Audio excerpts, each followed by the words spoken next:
ISC TV is coming to you live from the Green Valley Sports Complex in Moline, Illinois. This is the 63rd Annual International Softball Congress Men's World Fast Pitch Softball Championship, featuring the best 24 teams and the top players from around the planet battling for softball supremacy. The production team at ISC TV and our partners at SportsJuice.com and BallparkRadio.com are ready to bring you all the action. So let's go down to the field. Welcome back inside the Green Valley Complex and the 2009 ISC World Tournament here in Moline, Illinois, as it will be the Saskatoon Aspen Interiors taking on the Kitchener Rivershark Twins.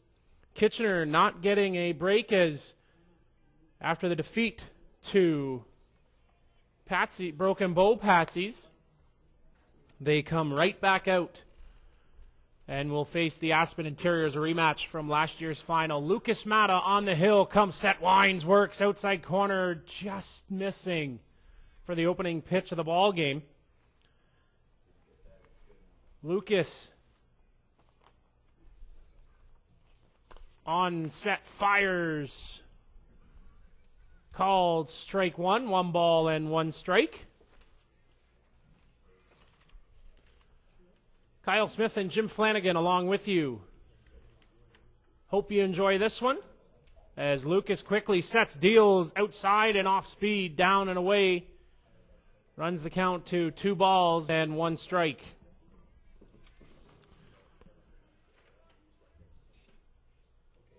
Mata from Piranha, Argentina, as he comes set at the belt, winding, working. Chopper down to McIntosh. He's up and over with it. Keith McIntosh, that is, on the 5-3 putout. We'll run down the defense for Aspen. Gustavo Guarineri out in left field. Dale Levy in center, and Chris Walushka out in right field. Keith McIntosh at the 3-bag. Kevin Schellenberg over on at short, Nick Shales on second, and Louis Jogler at first base. Sean O'Brien, the veteran and Team Canada catcher, behind the plate. And Lucas Mata on the mound. Mata sets, fires, curve outside and tailing away from the left-handed hitter.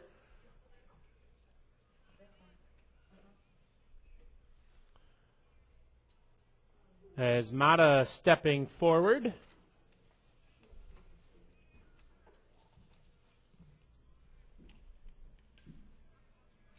That one fouled off.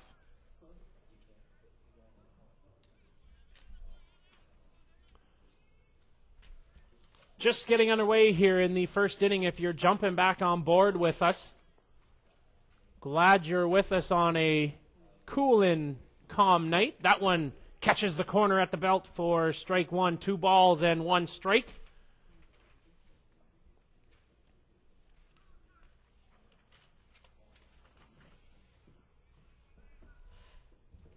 Mata sets, deals, outside corner, called strike 2, 2 balls and 2 strikes. 1 down here to the number 2 hitter, Evan Boyd. Boyd being inserted into the lineup. The lineup which features Wolf, Boyd, Ait, Shannon, Ezekiel, Blair Ezekiel, Dean Holine, Steve Mullally. Is that one on the outside corner, just holding up. We'll check the swing. No, says third base umpire Daryl Helmer. Mullally in the 7 spot, 8 spot, Dan Loney, and number 9 hitter Blake Miller. Todd Martin listed as the starting pitcher. Evan from Stouffville, Ontario area. Mata sets, fires inside and off the plate for ball 4. So a free pass here with 1 down to Evan Boyd. With 1 on and 1 out.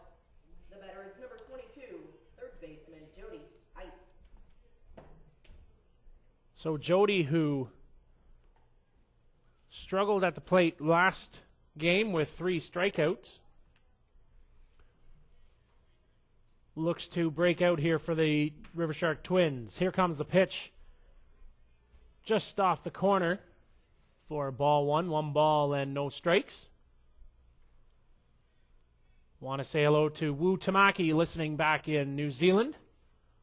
One of the fine umpires coming out of that country. Drop ball laced into left field, and that'll fall in for a hit in front of Guarineri, and Evan Boyd will hold up and backpedal into second base. So just like that, Jody Ite breaks out of his mini slump and puts one out into left, and runners now on first and second.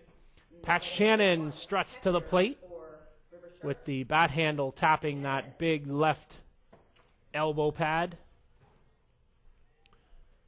Working on the dirt in the batter's box as night has come and fallen upon us.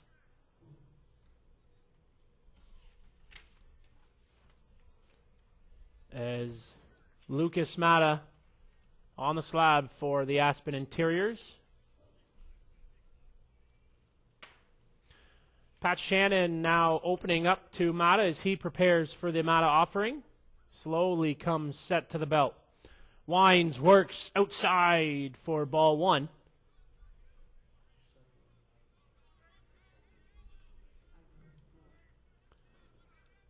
Wherever you are, we're glad you're with us here on ballparkradio.tv.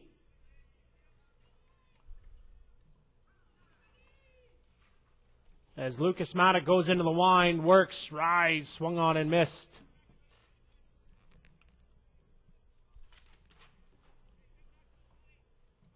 Just underway here in the top half of the first inning. As runners stand on first and second, Pat Shannon at the plate. Open to the pitcher, now closing as Mata comes set, drop ball at the knees for strike two.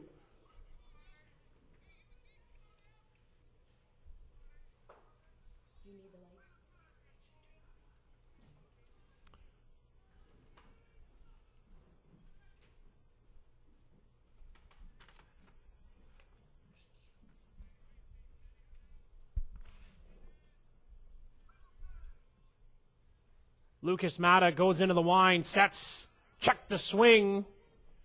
No, he did not go, says first base umpire Serge Laflemme from La Belle Provence in Quebec, Canada.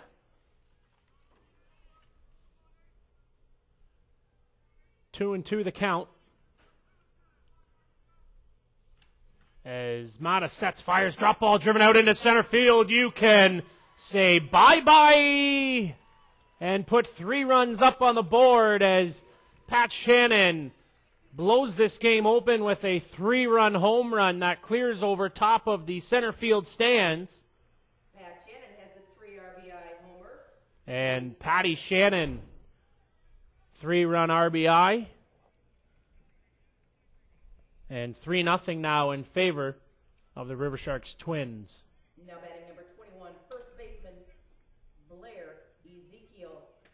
So with one down and a 3-0 lead, Blair Ezekiel comes to the plate.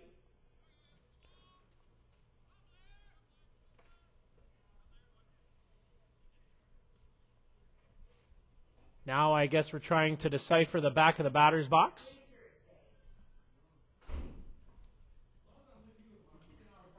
And the discussion ensues between Leon Watson and Ezekiel. Kyle, email coming in from Donna out in Mississauga, Ontario, rooting for Kitchener, saying that Riversharks will rally back. That one appears to have come in before the home run. Says she hopes she doesn't turn into a pumpkin before the end of the tournament. Likewise, we concur. Well, now I think we've finally come to some order of resemblance of the batter's box at home plate.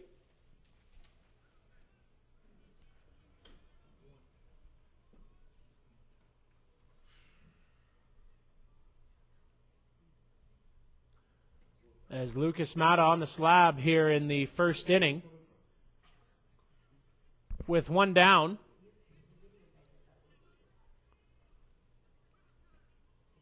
Mata sets at the belt. Now breaks rock, steals, swung on, and tailing into the right field side. Just out of play. 3-0 in favor of the Kitchener Rivershark Twins.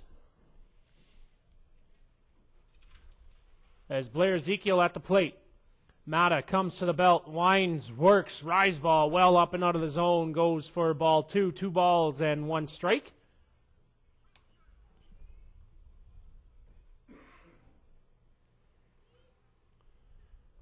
Straight out in the outfield as Mata offers rise ball. Up and away again. 2-1 the count.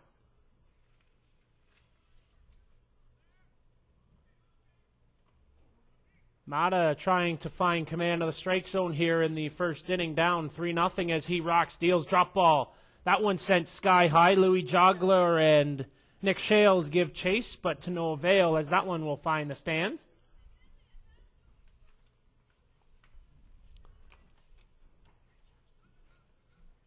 Argentine pitcher Lucas Mata gets the start tonight for Saskatoon. Ethier started the game against the Midwest Stampede. Mata coming in for relief. As he winds, works, drop ball, just misses the strike zone, and the count runs 3 balls and 2 strikes with 1 down here in the first inning. Glad you're with us on ballparkradio.tv.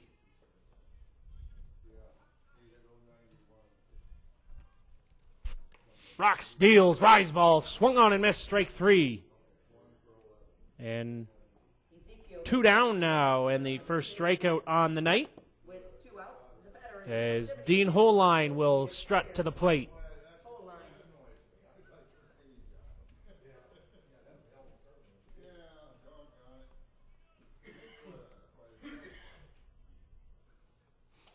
Lucas Mata breaks, winds, drop ball just down and away. 1 ball and no strikes. A lengthy rain delay earlier on this afternoon has put us to the point here of the loser bracket final as that changeup pops in and Moline will put it out into left field for a 2-out single to extend this inning. And Steve Mullally now will come to the plate. Mullally back in a game against the Broken Bow Patsies, which the Patsies defeated Kitchener 2-1 on the strength of a 2-run shot by Reese Casely. Mullally was 0 for 3, a strikeout and 2 flyouts.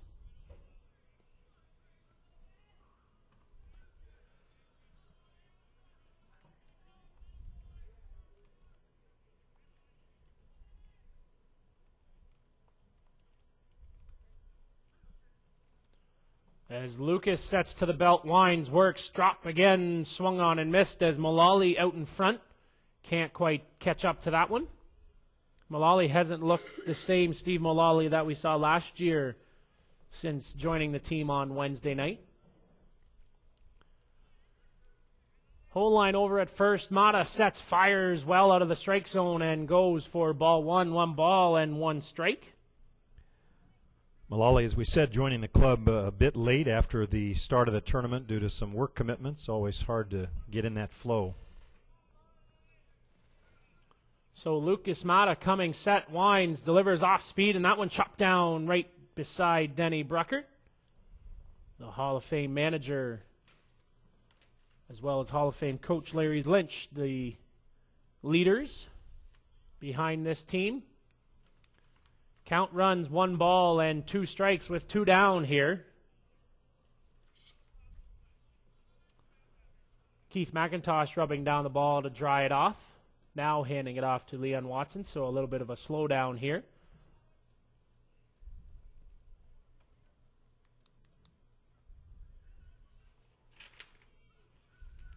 So Lucas Mata now steps back to the rubber. Breaks his hands, winds, drop ball. Ball 2, 2-2, and Mata struggling to spot that drop ball for a strike consistently here in the first as they trail 3-0. That will have to change should he have any success tonight. Mata delivers. Rise ball swung on and missed, and Mullally continues to struggle at the plate as he goes down on strikes. And the 3rd out, but not before Pat Shannon puts a rope out into center with a 3-run home run, pacing this Kitchener team to a 3-0 lead after 1/2 inning. Kyle, I think one of the hard things for a team that loses that winner's bracket final is to put it behind them, turn the page, and get ready for this kind of a game Sometimes you find yourself spending the first inning or two thinking about what might have been. But Kitchener, with the leadership of Larry Lynch and Denny Bruckert, getting themselves ready and off to the races in the first inning. And I'm sure that 3 runs will turn the tide, turn the page for them. We see Todd Martin out in the circle now for Kitchener. He came on in relief the very first innings of duty that he saw in this tournament. Sidelined throughout most of it with that hamstring injury. Groin. But now getting the start in one of the most important games for them. So first inning action, the score 3-0 Kitchener. Aspen will get their first look at Todd Martin.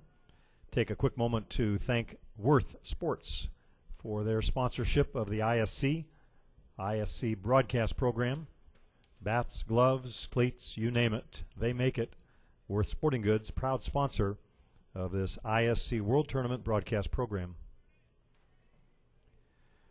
So both teams with 1 loss to this point in the tournament, only 1 unbeaten. They are waiting in the wings. Broken Bow Patsies sitting with a perfect 4-0 record to take on the winner of this one. Broken Bow with 21 runs scored, just 1 run yielded. One of these 2 teams will match up in the final. For Aspen, it'll be Kevin Schellenberger to start things off. He looks one just off the plate outside for a ball. He'll be followed by Keith McIntosh and Nicky Shales, the young Australian second baseman. Dale Levy, Big Red, if we get that far. 2-0 pitch way inside. Martin misses again, so falling behind Schellenberger quickly. Schellenberg, 3-0. Schellenberg, the former Vancouver Greysock. Spent some time with the farm, now over with the Aspen Interior squad. You'll find him right on the cover of the 2009 Media Guide, poster boy for this year's Media Guide. That one in for a called strike, so the count at 3-1. Jodiite down at third. Ezekiel at first on the corners for Kitchener. Just a step or so in front of the bag. Swing and a miss way late on that one. So Martin coming back after going 3-0, now 3-2 on the leadoff hitter for Aspen Interiors. Aspen standing at 4 wins and a loss. That one's a rise ball lifted in the infield. It'll be second baseman Evan Boyd coming over to squeeze it for out number 1. Schellenberg has a long pop fly to Boyd at second for out number 1. That'll bring Keith McIntosh to the plate. Now batting number 51, third base. McIntosh with 4 hits and 16 trips to the plate. One of the keys for this Saskatoon offense. Stands in from the left side. Nicky Shales waiting on deck. Todd Martin, arguably the ace of the staff, sidelined with injury, now getting back-to-back duty. That one way high, chased down by Shannon.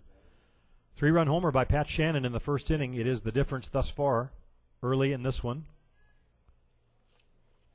If you're just joining us for the broadcast, welcome. Settle in. Hope you can stay with us through the rest of the tournament. Kitchener coming out on the short end of a 2-1 game with Broken Bow Patsies in the winner's bracket final. Now facing the Aspen Interiors team out of Saskatoon. Rise ball in for a called strike right on the outside edge. Pat Shannon, the New Zealand catcher. Todd Martin, Team Canada pitcher, just a month ago at the World Championships. Rise ball fouled straight back to the screen. McIntosh just missing that one. McIntosh from Saskatoon. We say hello to our friends on the Saskatoon Diamondback Forum. 2-2 pitch. Little chop bunt. Martin drops, picks it up, throws, and now Ezekiel drops it at first. So McIntosh aboard on the error. Charge Ezekiel with that one. It was a little chop bunt back to the pitcher. Bobbled it, picked it up cleanly, made it a good throw, and Ezekiel unable to hang on to it.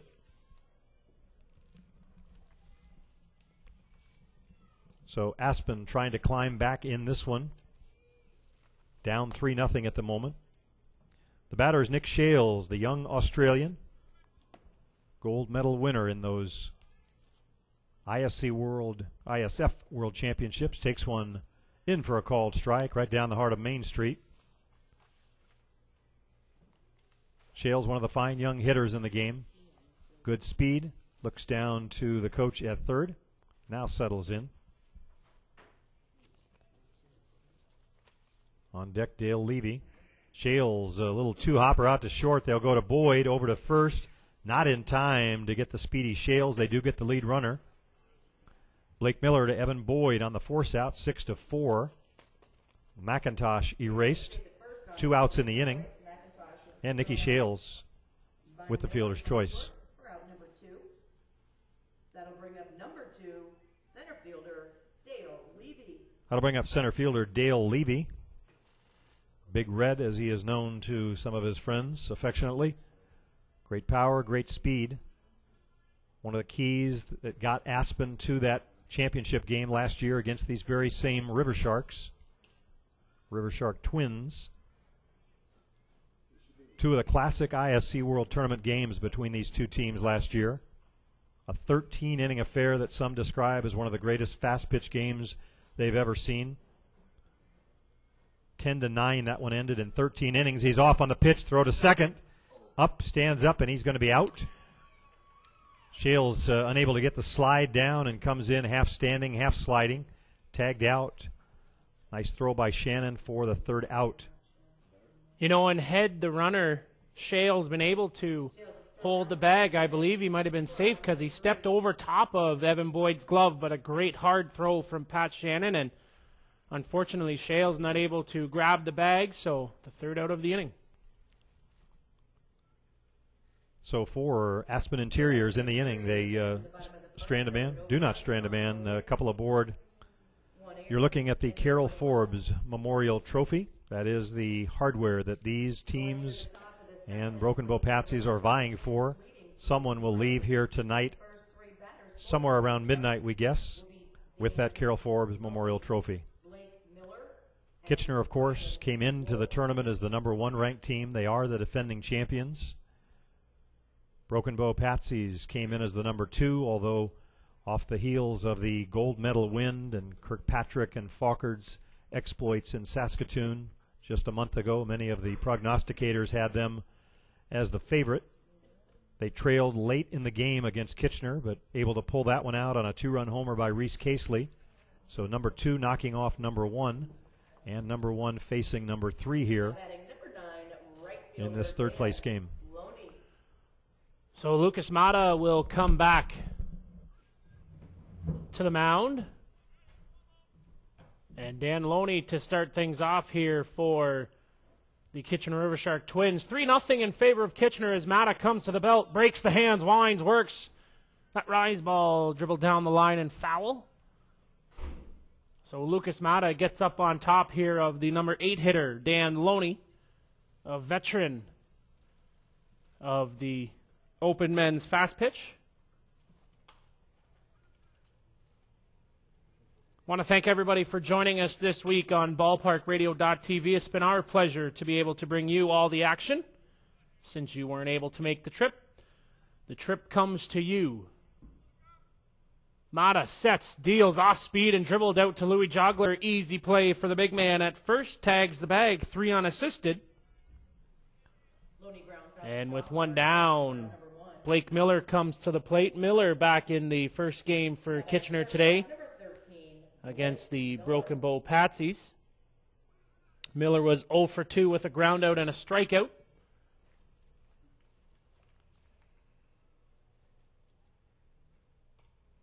That one put out into left field, not able to get it as McIntosh and Schellenberg give chase, just out of the reach.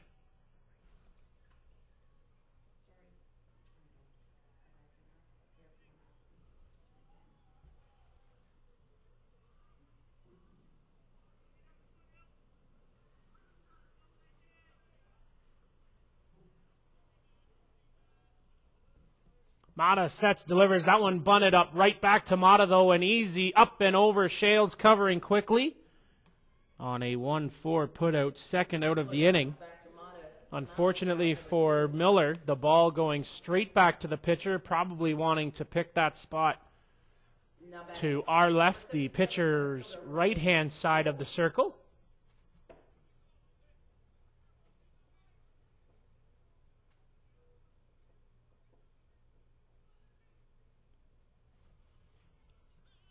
Want to say hello to Mike Gurash, listening in Aspen, in Saskatoon, as that one gets pumped in for strike one at the knees. Having a little bit of a ISC party at the house, saying that the coach Jason Karolek is the leading hitter on his team. That rise ball driven back up through the box as Ryan Wolf will keep the inning alive with a single.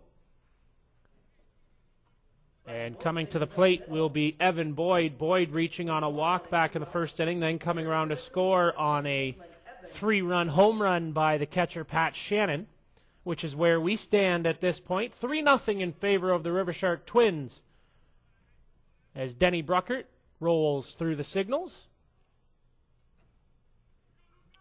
Mike also wanting to know if Jason will get an opportunity to swing the bat here as that drop ball. There goes Wolfie off and running, and if he's got the ball, he's out at second. Great throw, great tag by the covering second baseman, Nick Shales. And that'll do it for the inning. Wolf is thrown out by O'Brien for out number As 2-4 on the putout. Trying to jumpstart the engines on the steal, but thrown out, and Evan Boyd will start things off when we head back to the top of the third next time. But due up here for the Aspen Interiors, it'll be Levy, Joglar, and Sean O'Brien. Want to thank one of our many fine sponsors, Tough Toe, the alternative to keep your cleats in shape. Made in the Anaheim, California area in the shadows of Anaheim Stadium. The pitcher's choice. Quoted Rick Smith of the Aspen Interiors as saying, "My cleats always wear out before Tough Toe does." www.toughtoe.com, TUFFTOE.com, 1-800-888-0802. We want to thank our friends at Tough Toe for their support in the Ballpark Radio broadcast program this year at the ISC World Tournament. Coming to you live from Moline, Illinois. Kyle, that takes us to the second inning, and Dale Levy back at the plate. He was left standing there at the end of the prior inning. Nick Shales thrown out at second base, so cleanup hitter for Aspen will get things started. Todd Martin in the circle. He came on in relief in the prior game and got the ball for this one. Levy, of course, a longtime fastballer from the Ontario province of Canada, as are so many of these players. Last year, of course, the first ever all-Canadian final in the ISC World Tournament, Kitchener coming away the winner. But as we said, two of the classic games in the history of this tournament between these two teams. They faced each other twice last year. That 13-inning, 10-9 affair, 29 hits between the two of them. Aspen dropped that one, fell in the loser's bracket, came back and had a lead going into the sixth inning. Kitchener coming away with a 6-3 win, home runs by Wolf and Eit. Meanwhile, Levy is down on strikes. First strikeout for Martin in the game. That will bring up Big Louie Joglar. Joglar having himself quite a tournament here, 5 for 12. That average up over the 400 mark. Louie showing some speed as well. A nice bunt he dropped down the other night in a key spot. Big swing and a miss by Joglar. Levy, Joglar, Darren Box, the so-called redwood trees on this team. One of the larger players in the game. Shows bunt, pulls back, rise ball up and out of the zone. Joglar, as we said, now into the mixed martial arts. Spends a good amount of his time training and preparing for both that and for fastball. Stays in great physical shape. Martin's pitch, swing and a miss. Joglar behind that one. Martin tucking it under the hands, trying to keep it away from the big man. 3-0 Kitchener, second inning action. Third place game, 1 to go after this. Nice view you get from our cameramen Jerry and Mike Betts. Rise ball up off the plate, taken for a ball. The count at 2-2. Martin, the veteran, the ace of this Kitchener staff, sidelined until tonight with that groin injury. Not showing any ill effects of it right now. Inside pitch, misses with that one against Joglar. The count at full, 3-2. Ait and Ezekiel on the corners. It's Miller and Boyd up the middle. Miller playing almost on the edge of the grass against Big Louie. You see a great view there looking in. Upstairs, they appeal it, and they get the call down at first base. So Joglar, second strikeout victim for Martin, second out of the inning. That'll bring up catcher Sean O'Brien. O'Brien just 2 for 10 in the tournament, but one big hit last night. It was a home run that carried them in the wee hours of the morning to victory and responsible for getting them to Championship Friday here in Moline, Illinois.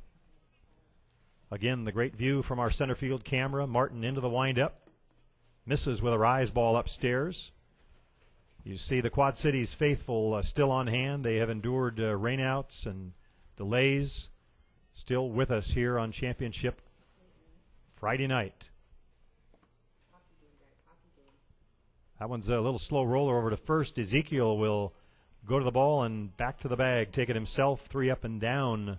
No runs, no hits, no errors, no one left. We've played to complete the score. Kitchener 3, Aspen Interiors from Saskatoon, nothing.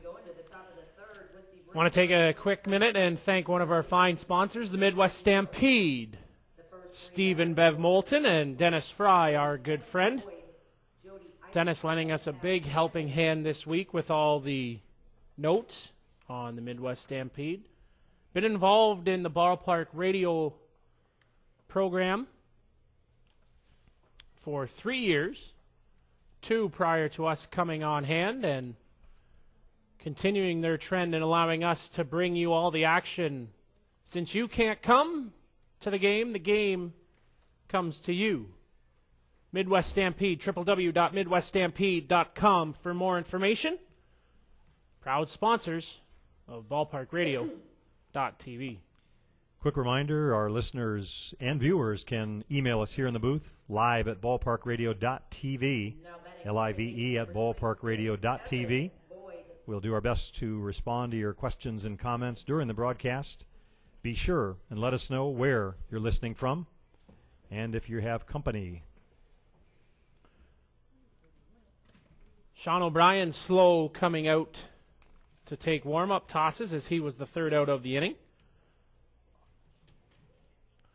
And Evan Boyd now coming to the plate. He was at the plate when Ryan Wolf was thrown out 2-4 back in the second inning. So Lucas Mata comes, set, winds, works, rise ball that jumps up out of the zone.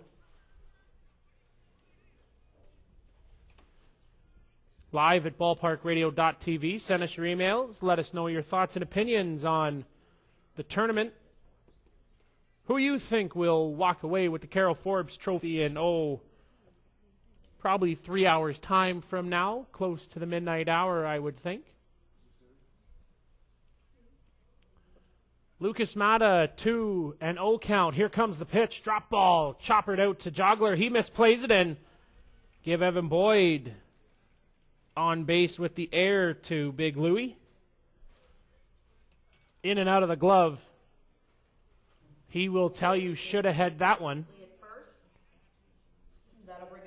And with a 3-0 lead, Evan Boyd on base, reaching both times now by way of air and walk. Jody Ait now with a single after breaking out in a big way for the Rivershark Twins.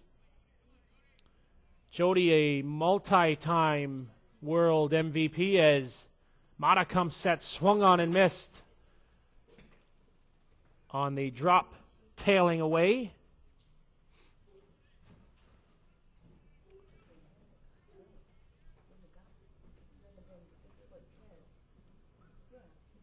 Lucas Mata straight up in the outfield, rocks, deals, off speed. That one chopped through the hole, and Evan Boyd will stop in at second. So very similar play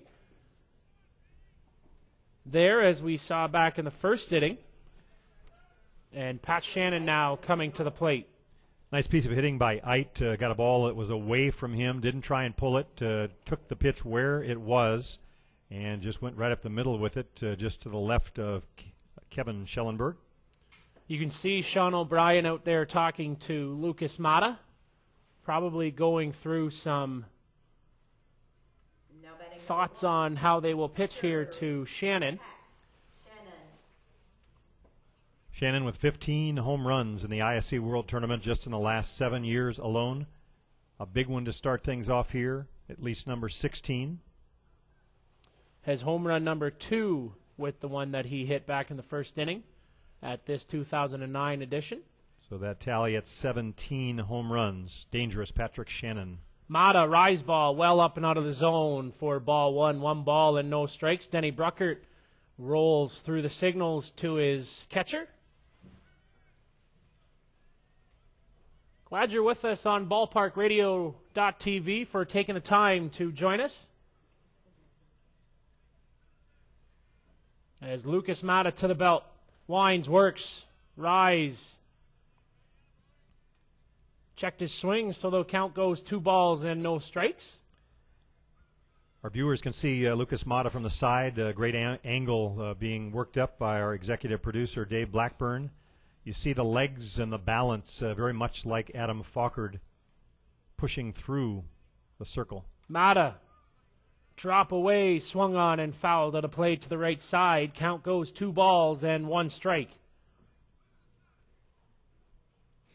Leon Watson, the home plate umpire. Serge Laflemme out at first. And Daryl Helmer from Edmonton, Alberta, overstanding at third.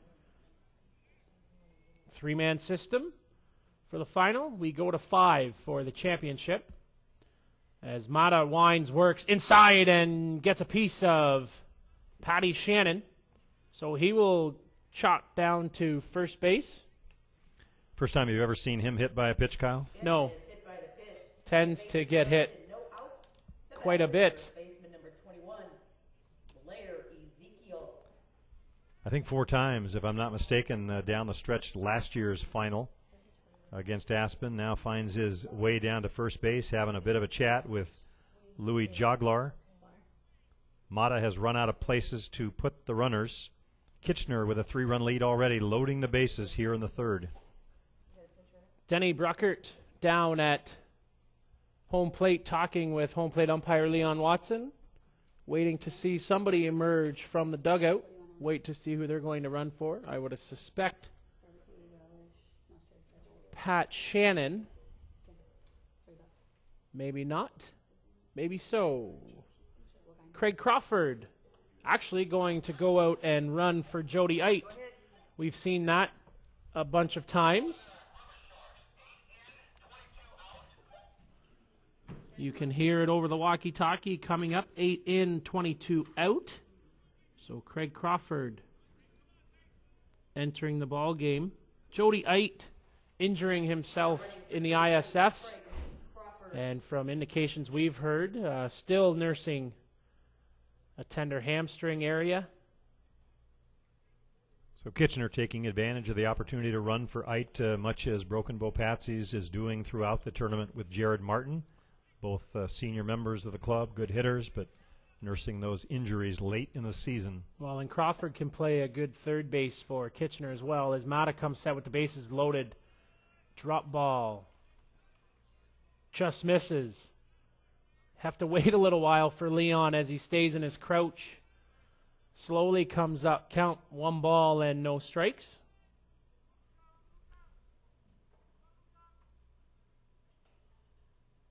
Now Ezekiel will step out of the box.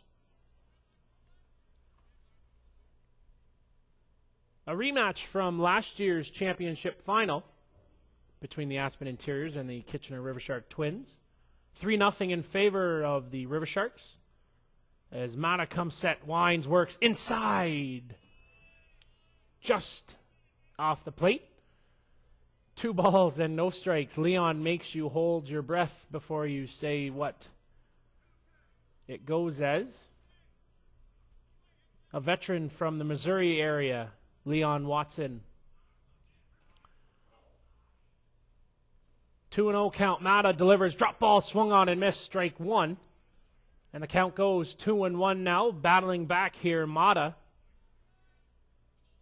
from Parana, Argentina. Trying to bury that drop ball down and in. Keep Ezekiel out of that wheelhouse with the bases loaded. As he comes set, winds, works. Again, that one fouled off. Back to the screen, and the count goes 2 balls and 2 strikes. Bases loaded with nobody down here as Blair Ezekiel at the plate, striking out back in the first inning.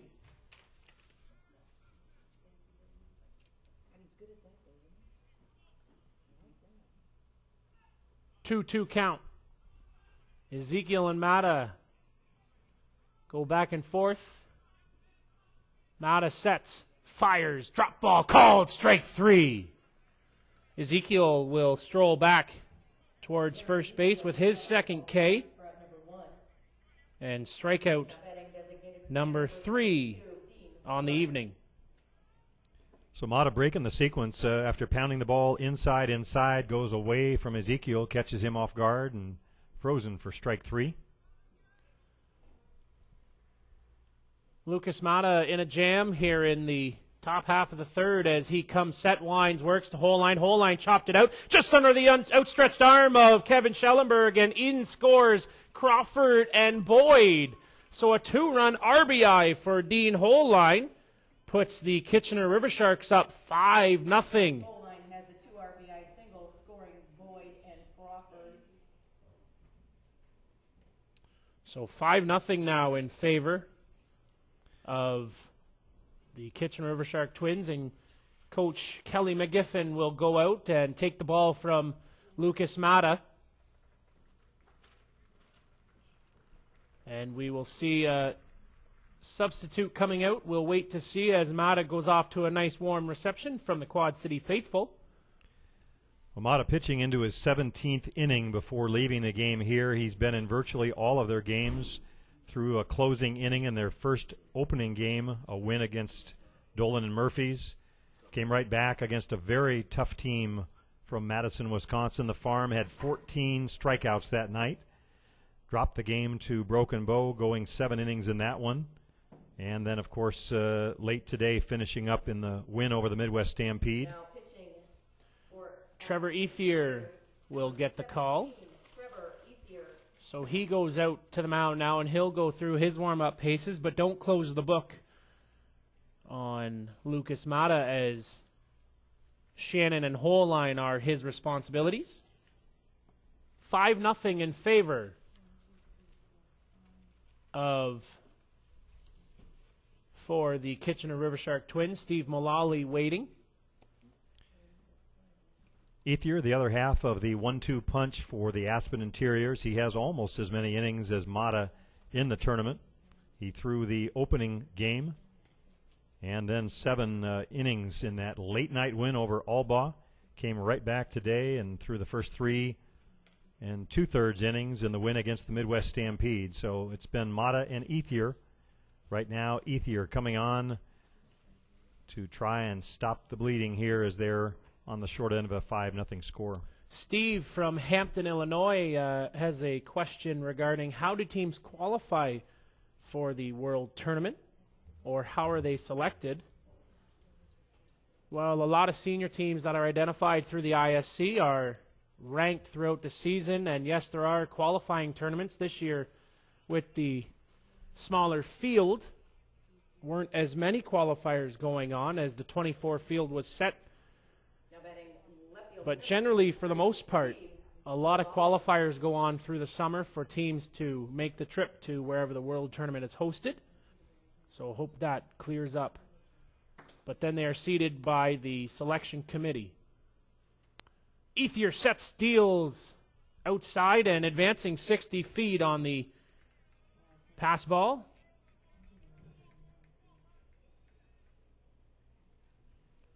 As O'Brien just couldn't get that glove over the ball. So Moline and Patty Shannon stand over on second and third now in scoring position, as it's already 5-0. Moline looking to extend this lead. That one swung on and missed on the drop as Trevor Ethier pumps that one in.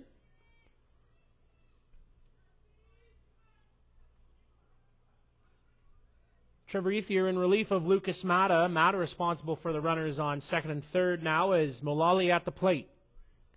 Ethier sets, fires, rise ball, jumping up and out of the zone.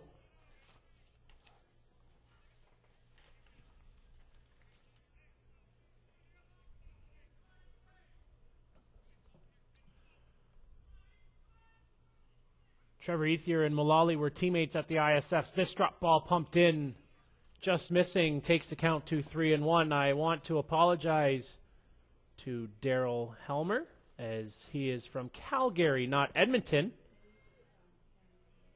Dale Wagner assisting on that one, the coach of the Horse Lake Thunder. That ball gets past Sean O'Brien and will be ball forward to Moline, so he will get a free pass.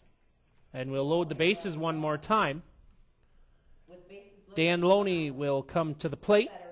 Number 9, right fielder Dan Loney. Loney on the ground out to Joglar back in the second inning. Shaded for Loney to push. The outfield goes. Ethier sets, fires, drop ball, foul down third base side. So we'll get a new one. Email coming in from Chad Hansen. They want to give a big shout out to their sponsor. That is the Aspen sponsor, Ron and Michelle Kurlik. Ron actually was one of the top players in his day in the local Reed Park League. And a bit of trivia, he was also known as Ronnie the Rhino in Stampede Wrestling. Hello from the Aspen fans. That owned, of course, by the legendary Hart family. Stu Hart, the owner of Stampede Wrestling. Off speed and just got a piece of it for the 0-2 count now. Want to say hello to Doug Ite listening in Mitchell. Doug wants to know who will win the MVP this year, and having a bit of a party with the family as they watch Doug's nephew Jody, as that one flared down the line and caught by McIntosh. So Loney down. Also an email from Andy Bader following Jody Ite, who is Mitchell's hometown hero, native son. Andy, of course, a sports writer up in the Ontario province, attending the Moncton tournament that we were at back in July. We'll talk about Doug's question in the half inning as we get back here. Bases loaded. Lucas Mata comes set. Rather, Trevor Ethier now in relief as that rise ball jumps up and out of the zone. Glad you're with us on a Friday evening for Championship Friday here at the 2009 ISC World Tournament. Kyle Smith and Jim Flanagan. Chopped down, and the interference as McIntosh going for the ball, bumping into Patrick Shannon. And third base umpire Daryl Helmer saying there was no play. So Jason Karolek going to come out and just ask. So a conversation now going on.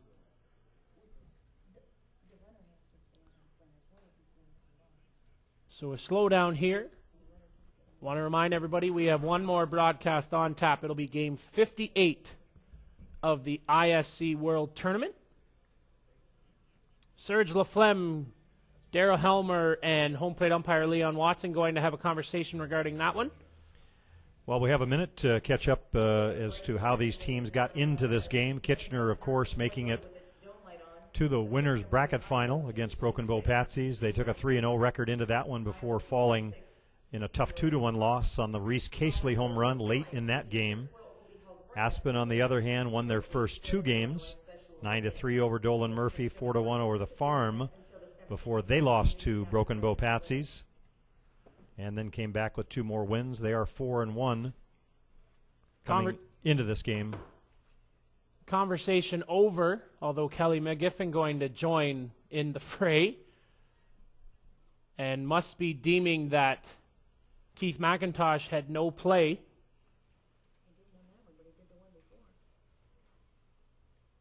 So just probably getting clarification as this game has come to a crawl. Maybe trying to work on the officials in the 5-0 contest.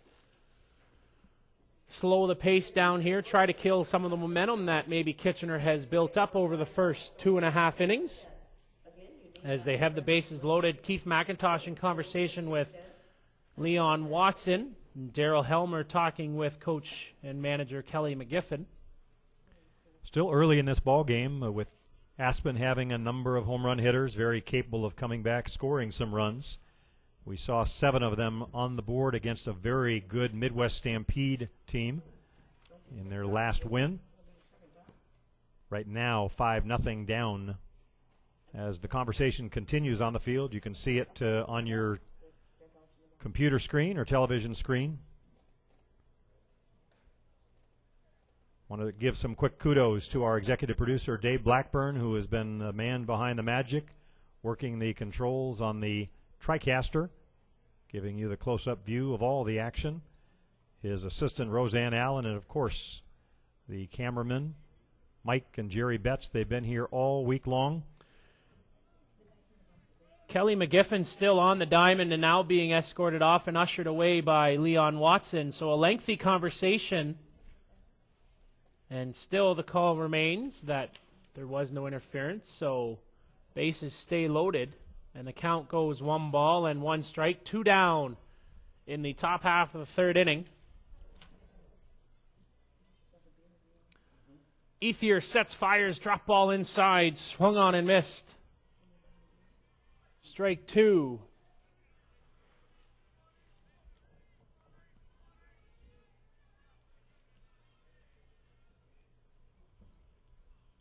Ethier rocks, deals, drop ball again, swung on and missed, strike 3. And that'll do it for the inning, leaving the bases loaded. The Kitchener Rivershark Twins score 2 more. They score 2 runs on 2 hits with 1 error and leave 3 men on. You're listening to the 2009 ISC World Tournament from the Green Valley Sports Complex in beautiful Moline, Illinois, one of the Quad Cities. I want to remind our viewers and listeners, another tournament going on just up the road. That is the ISC 2 Tournament of Champions over in Rock Island, Illinois.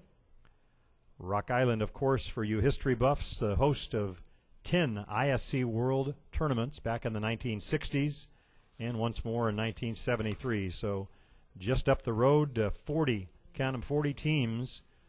They'll wind up their tournament with a championship game tomorrow. They started play about 7:30 a.m. this morning, trying to catch up from a couple of the rainouts. They will be playing, I think, at least as late as we are today, and then back for another full day of action in Rock Island. You can find all the scores for that tournament at the official ISC website, iscfastpitch.com.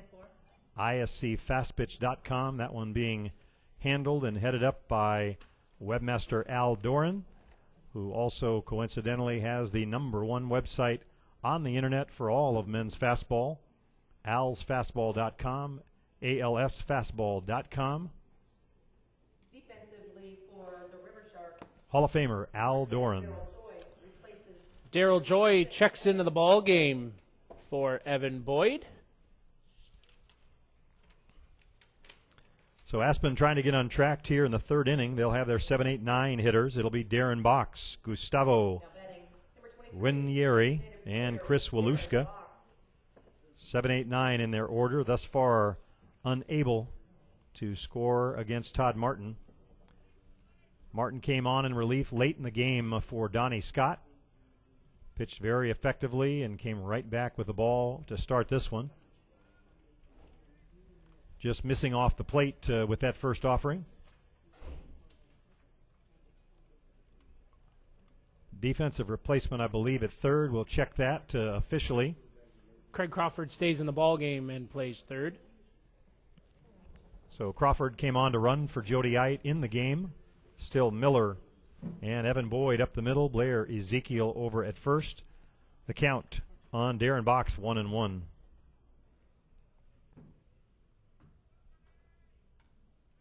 Darren swinging at that one. He'll lift it foul and out of play over to the beer tent here in Moline.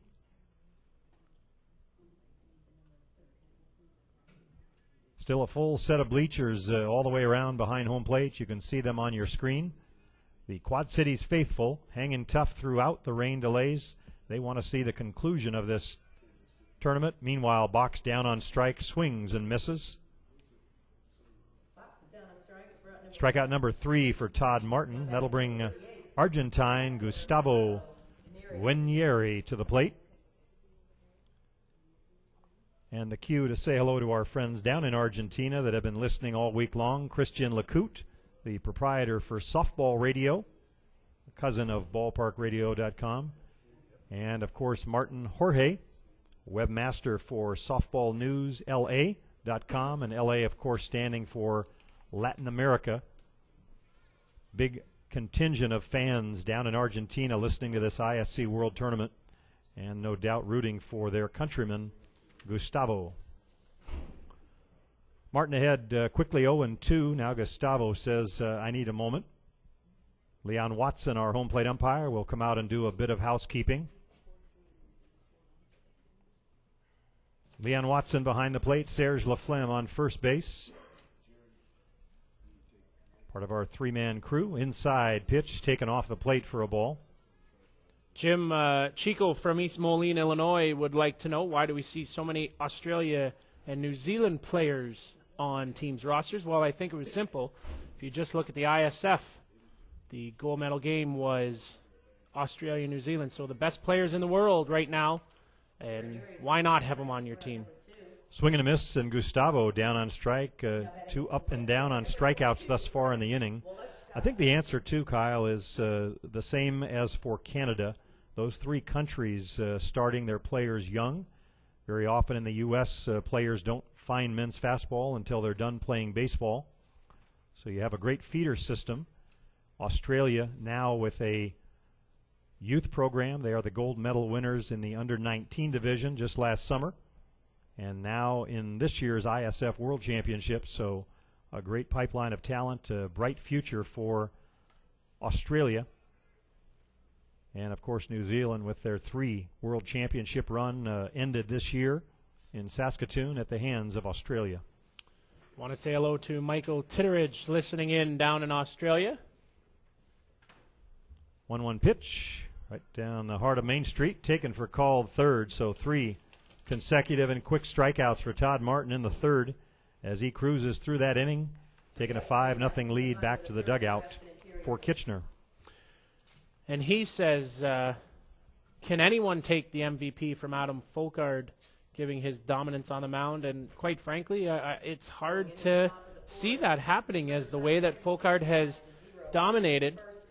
Just when you look at the sheer line that Folkard has put together, in 12 1/3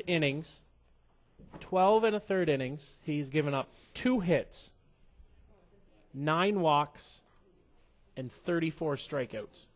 A line that any pitcher would want, other than probably those 9 walks. A 0.00 ERA. So in 12 1/3, 34 strikeouts. Andrew Kirkpatrick not far behind in 12 2/3. With 22 strikeouts, just giving up more hits and giving up a run, but less walks. So Folkard and Kirkpatrick, of course, the gold medal boys, winners of gold medals a month ago in Saskatoon for Team Australia. Folkard just 23 years old, Kirkpatrick at 27, just 1 cycle ahead of Folkard. Hard to believe that it was just 4 or 5 years ago up in Prince Edward Island in 2005 when Folkard was in the under-19 division. where he dominated play, pitching his team to the gold medal.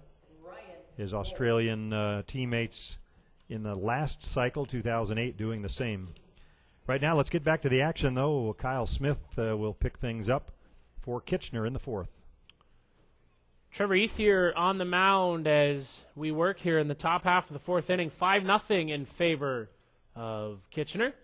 Ethier off speed and trickled down the line. Just foul as McIntosh, just for good measure, throws it across the diamond. Want to thank everybody for taking some time to join Jim and myself and everyone on the BallparkRadio.tv crew to take in the sights and sounds of the ISC World Tournament this year, coming to you live from Moline, Illinois. Ethier sets, deals, and in the dirt for ball one, 1 ball and 1 strike. Kyle, watching Trevor Ethier's feet on the telecast, close-up showing he is not using the 2 feet that we saw from Mata and some of the other ISF pitchers, taking full advantage of an extra step. Want to say hello to Victor Reyes, listening in and watching us from Tijuana, Mexico. And he invites us down, and I may take you up on that. As Ethier pumps that one in the dirt, that would be a trip to remember. Victor, thanks for the kind words. That's one we would like to do. In fact, we'll have to enlist our friends in Argentina from Softball Radio for an assist on that one. 3-1 count. Here comes the pitch. That one just misses upstairs for ball 4, so Ryan Wolf will get a leadoff walk. I suppose if there's ESPN, that would be Espanol Radio. Christian Lacoute talking about coming down to Orlando to broadcast in Spanish. Getting ever so closer to having that SAP feature on BallparkRadio.tv. Trevor Ethier with Ryan Wolf over at first base as he winds and works. That one skips away on the pass ball from Sean O'Brien. So 60 feet goes Wolf. 5-0 Rivershark Twins here in the top half of the fourth inning. Trevor Ethier in relief of Lucas Mata, who gave up 5 runs. Ethier swings his arms to the front now, winds, delivers outside and off the plate for ball 2. The temperature has dropped considerably since the rain passed through a few hours back as Ethier pumps that one at the knees for strike 1. 2-1 the count. Everyone wearing either a sweater or jacket tonight at the ballpark. Long sleeves on a lot of the players. Ethier sets, deals off speed, and that one skips off of Shale's glove out into right field, easily scoring Wolfie in from second base to extend the lead to 6-0. I think you knocked that as a base hit, as that was a hard hit. Joey singles and has an RBI, scoring Wolf. So Darryl Joy with a single. Coming in defensively for Evan Boyd. Joy, who was 2 for 9 up until that point, now 3 for 10. And Kelly McGiffin has once again reappeared at the pitcher's circle as a pitching change about to come. We'll wait to see who emerges. I'm sure would be Rick Smith.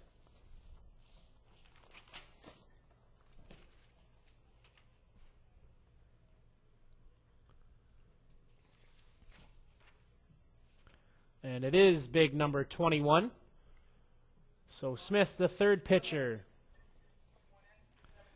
Rick Smith, a native of Victoria, Canada, way up in the Pacific Northwest, former member of the Vancouver Grey Sox in his second year with the Aspen Interiors Club.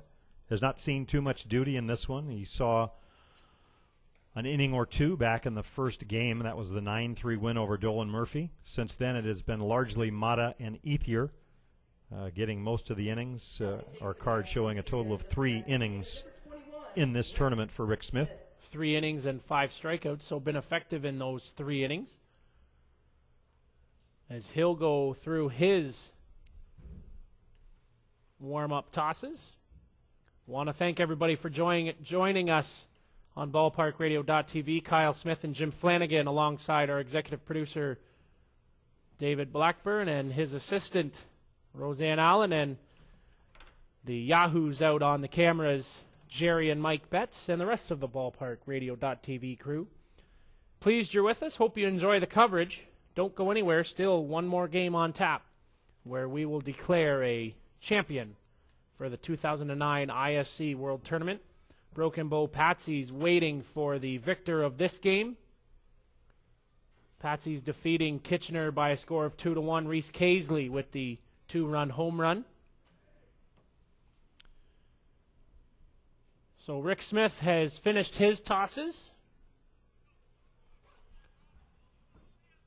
as he comes set to the waist. Rocks, deals, drop ball at the knees, called strike 1. 6-0 in favor of the Rivershark Twins, trying to push across that all-important 7th run. That being represented by Darryl Joy at first as Smith sets, deals, dribble down the line, and foul. Number 8, Craig Crawford. And count goes no balls and 2 strikes. Croft looking for his first hit of the World Tournament.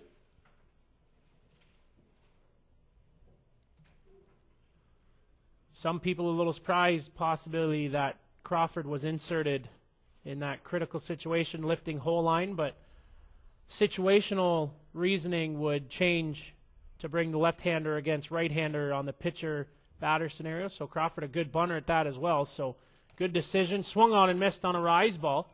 Well, I think the reason, too, they wanted to get the bunt down. Shannon was at second in that spot and represented a potential tying run. It didn't work. 3 attempts to get the bunt down, including one with 2 strikes, unsuccessful, but probably the textbook move at that point. So Darryl Joy standing at first and 1 down.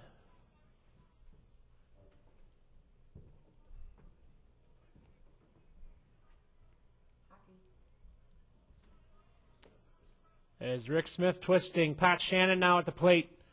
Inside corner. Called for ball 1.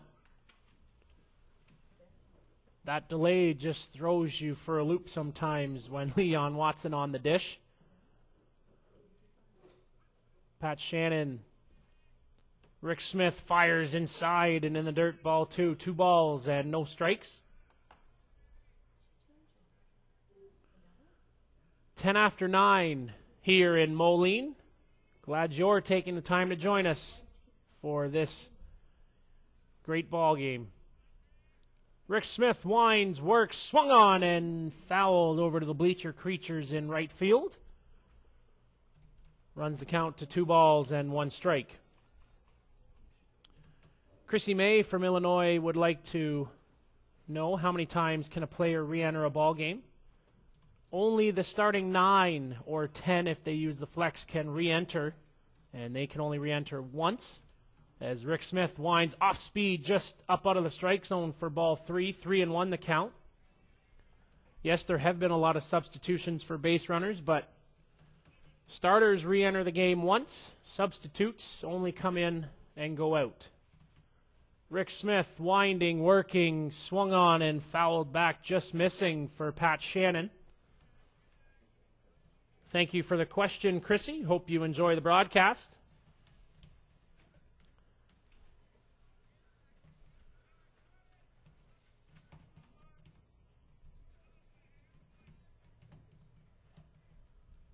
As Rick Smith now to the side, comes set, winds, delivers. That one chopped foul.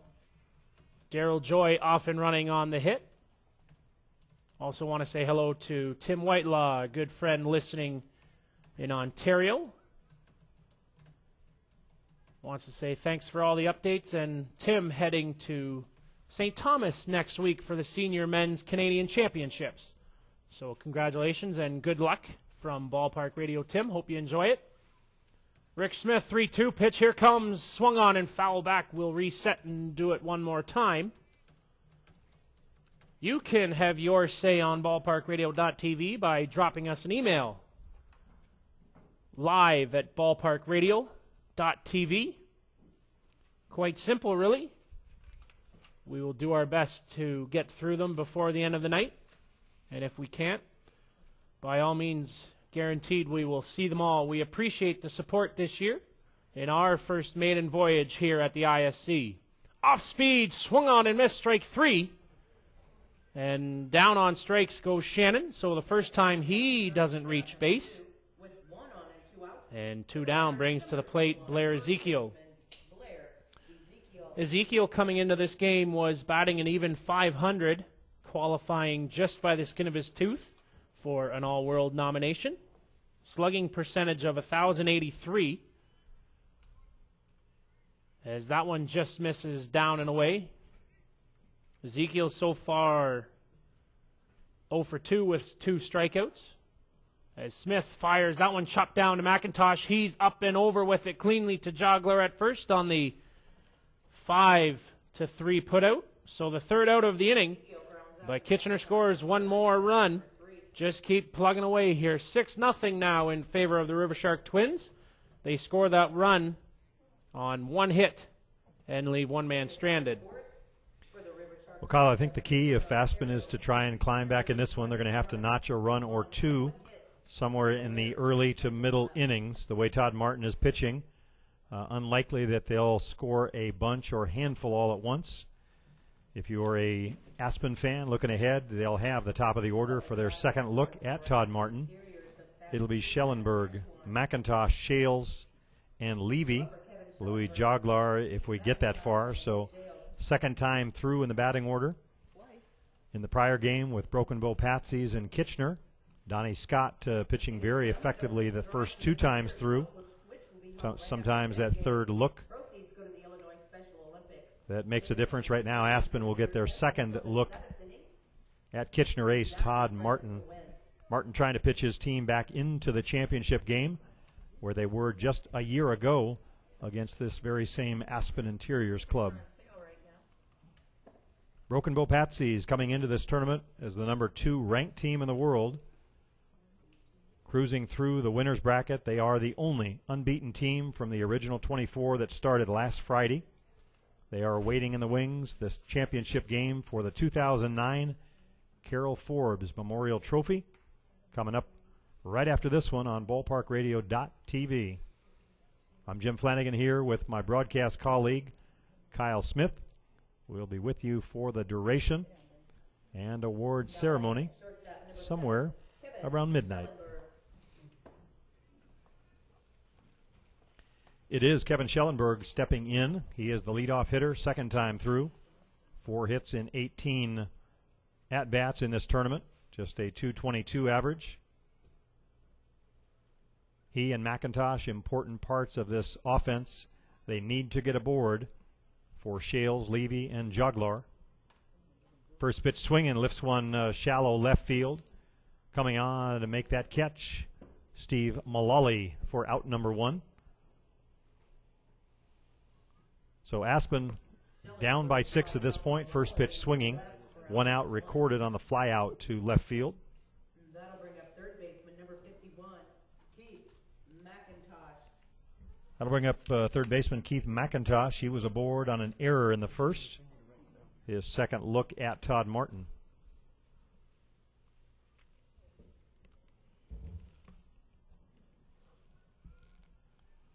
First pitch misses out of the strike zone, taken for a ball. It is Craig Crawford down at third for Kitchener in a step or 2. He came on in place of Jody Eit as a pinch runner, stayed in the game. Eit nursing that injury. Miller and Boyd up the middle, Ezekiel over on the corner. Next one's in for a strike, so the count 1-1.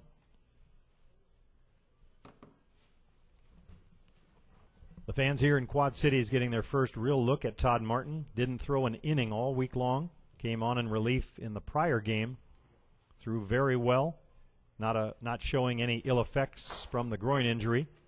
and rolling right through Aspen to this point in the game. 4th inning. Kitchener on top, 6-0.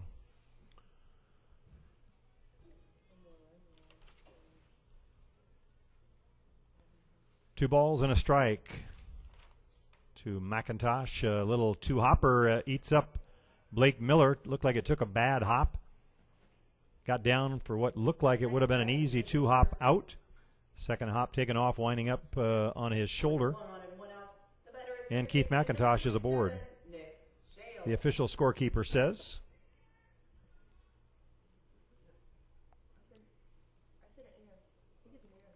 An error? Consensus, Mr. Smith? I like that. So the two-hopper gets off the shoulder of Miller, and McIntosh is aboard. Nicky Shales at the plate. Young Australian, great speed. We'll keep an eye on McIntosh. Probably not going anywhere. Down 6-0 at this point. They need a bunch.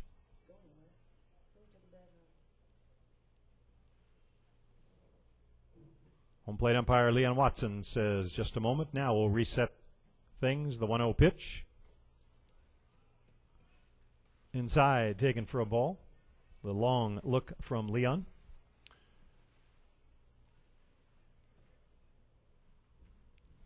Martin working very deliberately. That one's a rise ball in on the hands of Shales. Just fouled out of play on the right side.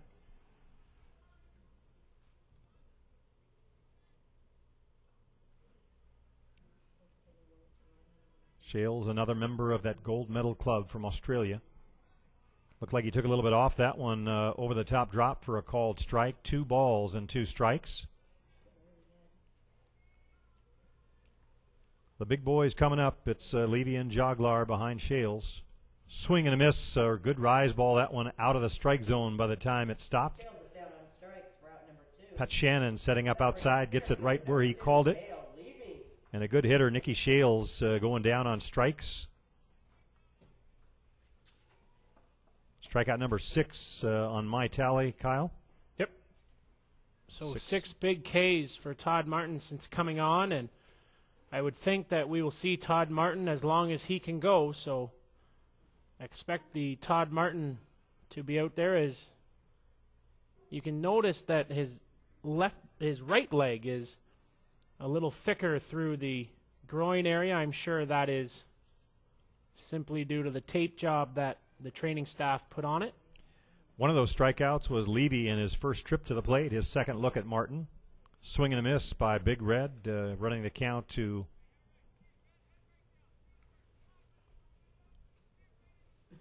1 ball and 1 strike.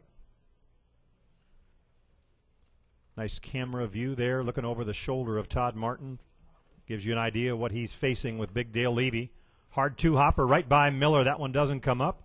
Down to second base goes McIntosh. So Miller getting a different look from every ground ball, it seems. The first one a bad hop, or could have been a bad hop.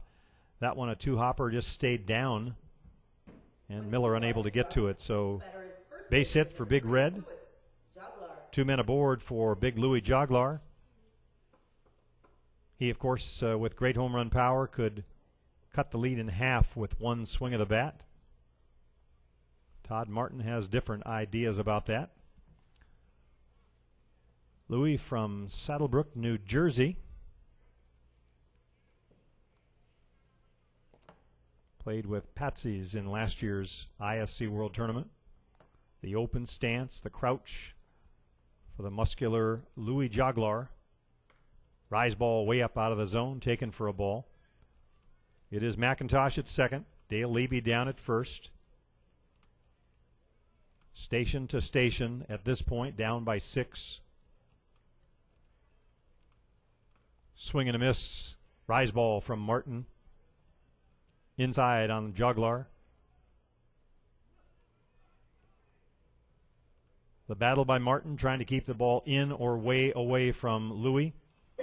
Louis trying to get those big arms extended out over the plate and drive something in the gap or over the fence. Swing and a miss. Comes up empty, 2-2. Sorry, my fault. 1-2, I'm sorry. Crawford now just almost even with the bag at third, giving Louis Joglar plenty of room down the left field line. fouled straight back to the screen. Again, Martin trying to come inside on Joglar. Doing so effectively thus far. There you get a nice camera look at that wrapped leg of Martin with the groin injury. 1-2 again on Joglar. Just off the plate, over the top drop. So deuces wild here in Moline. 2 balls, 2 strikes, 2 out, 2 on for Louis Joglar. Martin, the look, set at the waist. Inside, almost gets away from Shannon. Nice job of keeping that one in front. So the count now full. With 2 outs, McIntosh at second, Levy at first. We'll get a jump on the pitch. Crawford backing up a step. Now settling in just a step or so in front of the bag at third. Joglar swing and a miss, and he's down on strikes. So Martin pitching out of a little bit of trouble in the 4th inning. Aspen again unable to break the ice against the ace of the Kitchener staff, Todd Martin. Jim, want to take an opportunity and thank one of our fine sponsors on ballparkradio.tv, Justin's, the proud ring supplier to the International Softball Congress. For more information, you can go to www.justins.com, 1-800-854-7464. Justin's, ISC, hand and glove. Also want to thank the AAU International Tournament. They have been a sponsor of the ISC2 broadcast program and now sponsor of both the ISC World Tournament and ISC2. That tournament, held in the 3rd week of January every year, has grown from 8 teams back in 2000 to a full bracket of 32 with more teams knocking on the door. Don't wait too long. If you're a team and you want in that tournament, get a hold of Alex Linares, the tournament director. Ken Hackmeister, the executive director of the ISC, will be on hand as the co-tournament director, as he has been each and every year. It is a great respite during the winter and a great way to kick off the 2010 fastball season. Find all the details at the AAU website, aausports.org. Moline swings and misses on a big rise ball as the fans just getting through their 5th inning stretch. So Aspen out in front here with an 0-1 count. That rise ball jumps out of the zone, 1-1 now. Kitchener Rivershark Twins hold a 6-0 lead as Rick Smith winds, works. That one chopped foul. Dean Moline facing his ex-team from a year ago. A rematch from last season's ISC World Tournament final, which Kitchener came away the victors. Smith fires off speed, just missing.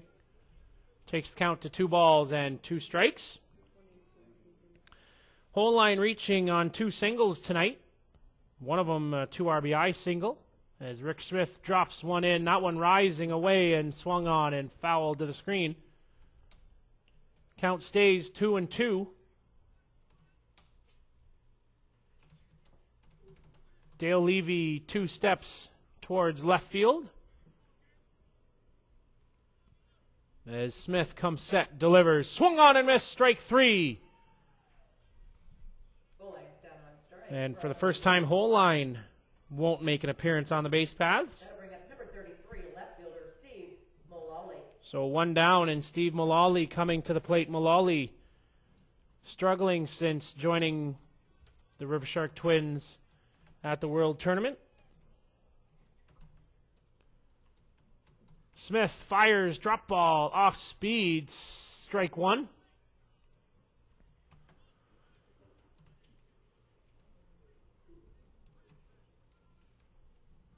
It's McIntosh and Schellenberg on the left side. Shales and Joglar on the right. Smith sets, fires, rising. Just out of the strike zone for ball 1, 1-1 the count.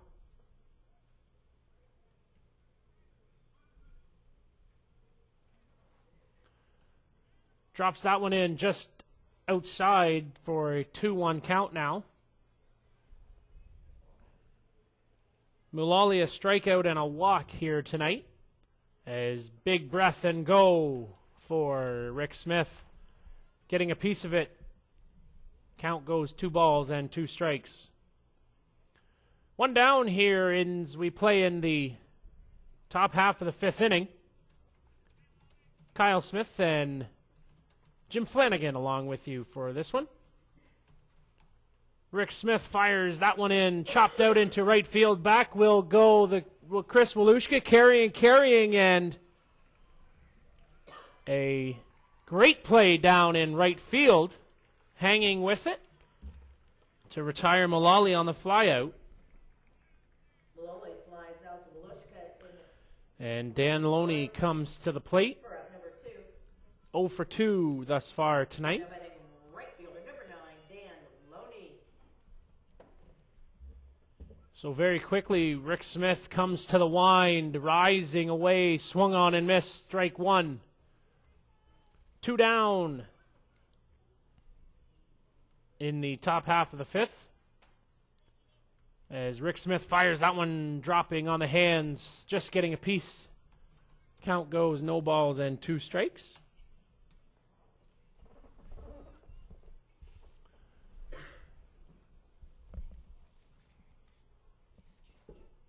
Rick Smith winding, working, rise, swung on and missed, strike 3. And down on strikes goes Loney.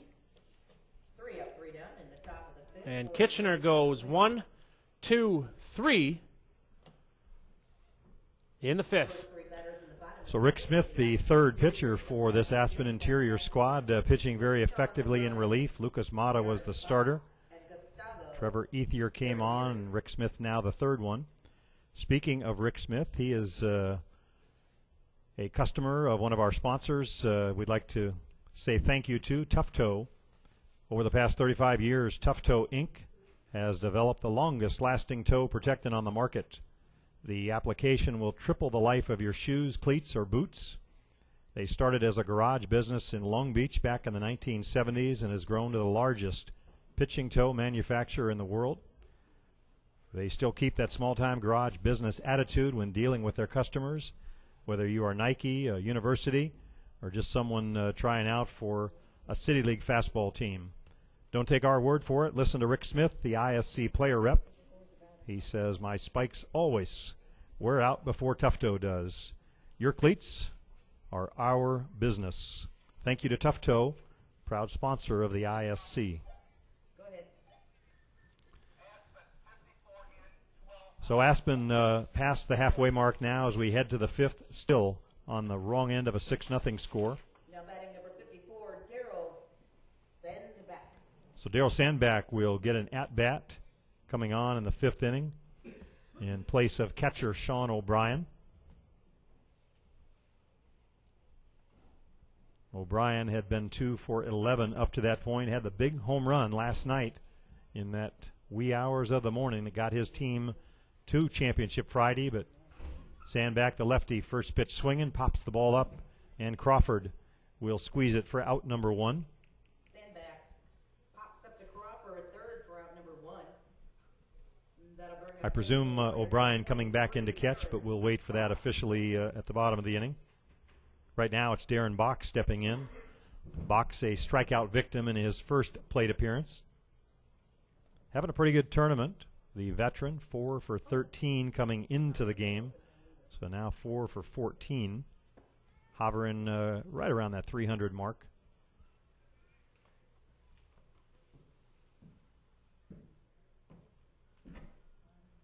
Martin against Box, Canadian against Canadian, way inside with that one. Hello, Rise Ball. That one giving Box a quick shave. 2 balls, no strikes. Patrick Shannon, you see, setting up behind the plate. That one lifted out of deep center field. Forget about that one. Home run, Darren Bach showing still having that home run power. Breaks the ice in what was the 6-0 shutout. Nobody aboard, but a big run nonetheless for Aspen. Sometimes that one run, Kyle, can at least give the rest of his team a bit of confidence going to the plate. Absolutely, and just get that first run on the board and start your engines as a pinch hitter will come into the game. Number 41, Greg Crawford, will check in. So Kelly McGiffin, the coaching staff, deciding to hold no one back. There is no tomorrow. This is Championship Friday here at the ISC. Trying to make something happen, trying to get that rally going that might carry them into that championship game. One that will be following this one, coming right up on ballparkradio.tv. Want to say hello to a good friend listening in from Kitchener, Steve Cool, an ISC umpire as well.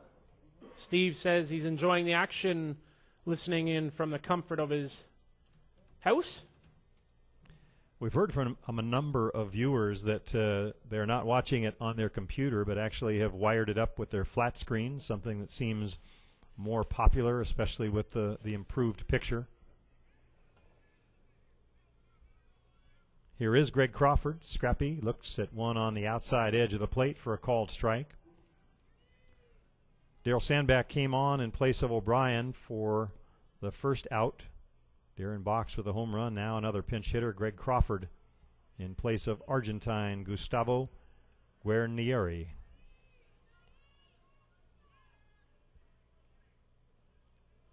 Crawford, great utility player, has been around the game a long time. Bounces a high hopper to short. No, a line drive right at Miller. No hop on that one.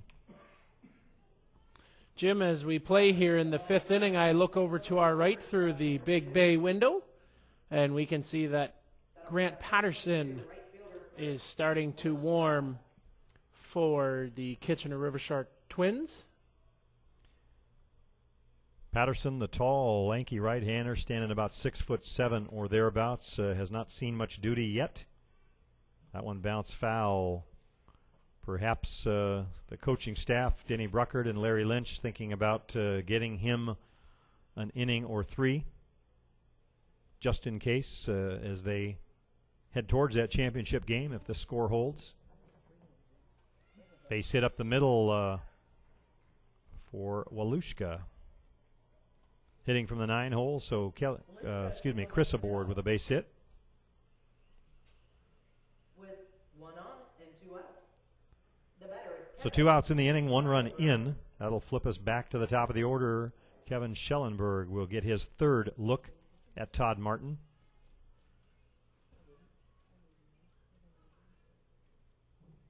Schellenberger 4 for 20 in the tournament thus far. You see the view that Todd Martin has from the circle. Jerry and Mike Betts on the cameras. Inside, taken for a ball.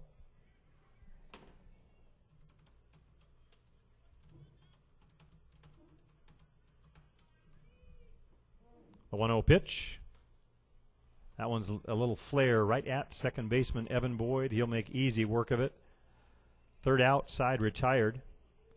For Aspen, they get a run on one big hit. The home run by Darren Box. They leave a man. We've played 5 complete.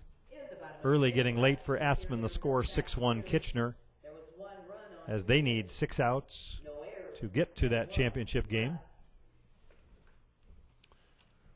Getting ever so close with a 6-run lead, 5-run lead rather. As Aspen Interiors will come back out. I'm sure a few more re-entries coming. Sean O'Brien, I can see, has come back to the catcher's box. Kyle, while we have a moment, one of the questions that we've gotten from a number of our emailers has been, why is the picture so much better this year, or so much less buffering? We've been very encouraged by the emails that have indicated to us the picture has been much better than in past years, and one of the answers is that Dave Blackburn, the executive producer, has made a big effort to increase the bandwidth. Just think of it as a pipe with all of the data coming through, and the bigger the pipe, the more bandwidth we can get, the better the picture to you. That is, of course, an expensive proposition. I want to remind listeners and viewers they can click that donate button on the front page of ballparkradio.tv to help the ISC defray expenses. Several $1,000s for the bandwidth alone to produce these broadcasts. We appreciate any donations to the cause. Reno D'Ambrosio checks into the ball game for Kitchener Rivershark Twins. Now batting number 55, Reno D'Ambrosio. Seems like just the other day Reno was emailing us watching the tournament. He came in the same day that Steve Mullally did, so he'll get his first at-bat of the tournament. Big swing and a miss on the drop ball from Rick Smith. Smith has been out in front since coming in for the most part, as now he comes set, winds, works, just missing. As the count runs 1 ball and 1 strike. Sean O'Brien has checked back into the ball game. As Smith comes set, down and away. Ball 2, 2 balls and 1 strike.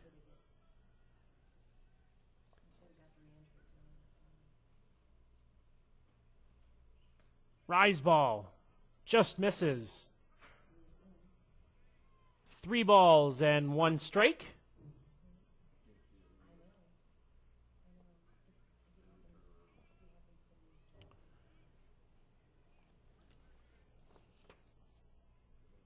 Smith fires outside corner. Strike 2, 3-2 the count. Smith with that very distinctive reach out as if he's pulling a fresh ball off the shelf each time. That one put out into center field, almost in no man's land. Nick Shales, that'll fall in, and D'Ambrosio will slide into second as Shales fell on top of the ball. And no play with D'Ambrosio scampering into second. Well, credit Reno with some heads-up base running and a great effort by Nicky Shales going all the way out into shallow left field from his second base position. Great effort by young Nick. Reno, former Midland Explorer the last few years.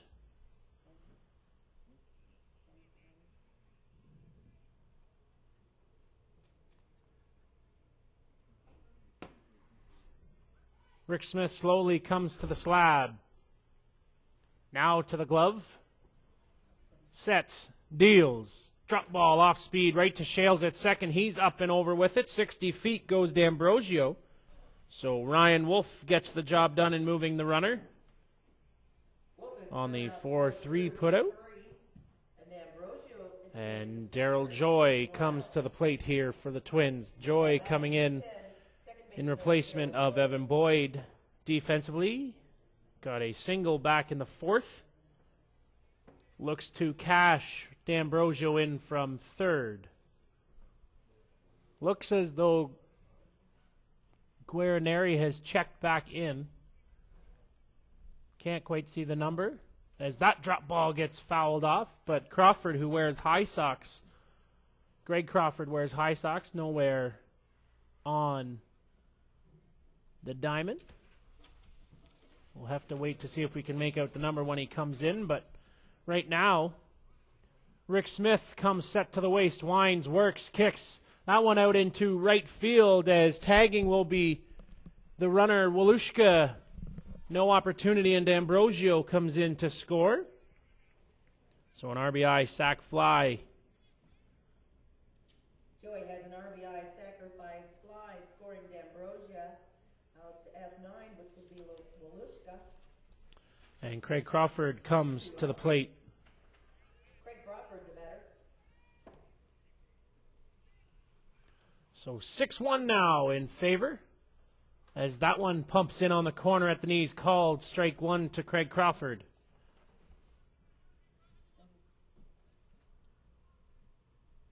(7-1). I jumped the gun. Rick Smith sets, deals, down and away for ball 1.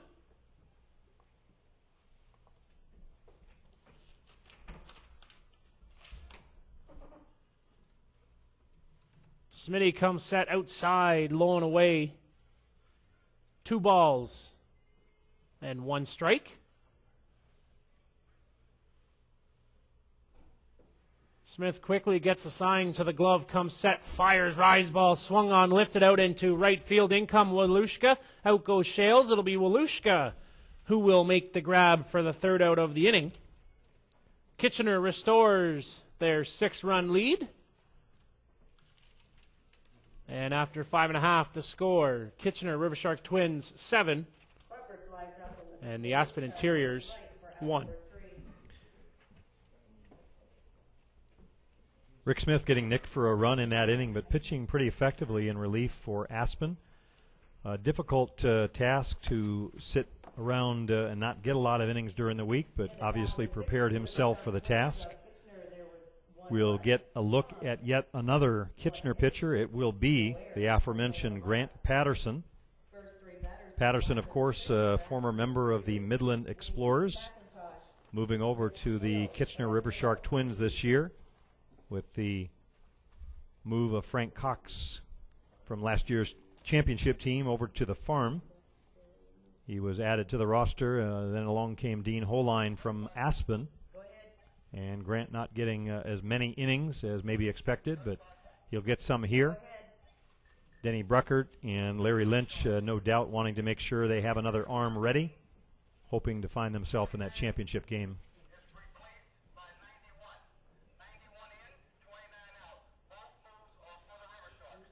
We're getting the substitutions you may hear over the walkie-talkie. We'll have that for you in a moment with Kyle Smith assisting perhaps. We'll try and track some of those substitutions in and out of the lineups. We saw a number of pinch hitters. Bruckert down talking to Leon Watson at home plate right now. Going over that lineup card, making sure the reentries are reported, no doubt. Todd Martin got the ball to start this one, now giving way in the late innings to Grant Patterson. It's a 7-1 ball game, 6-1 Kitchener. And Aspen will have what may be their last look through that heart of the order. Keith McIntosh, Nicky Shales, Levy, and Joglar if we get that far. It'll be important for McIntosh and Shales to reach. Don't anticipate Aspen climbing back in this game without the table setters aboard for the Big Boppers. Levy, Joglar, Box with 1 home run already in the game. That's the lone run scored by Aspen.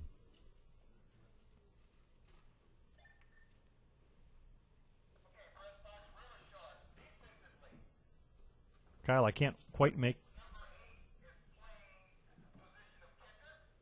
So number 8 coming in to catch for Kitchener. So Craig Crawford will be back behind the plate. 10-4, thank you. One of the catchers for Team Canada now catching Grant Patterson. He'll come on in place of Shannon. We're trying to see through the window at some of the uniform numbers to see how things have settled after the multiple substitutions.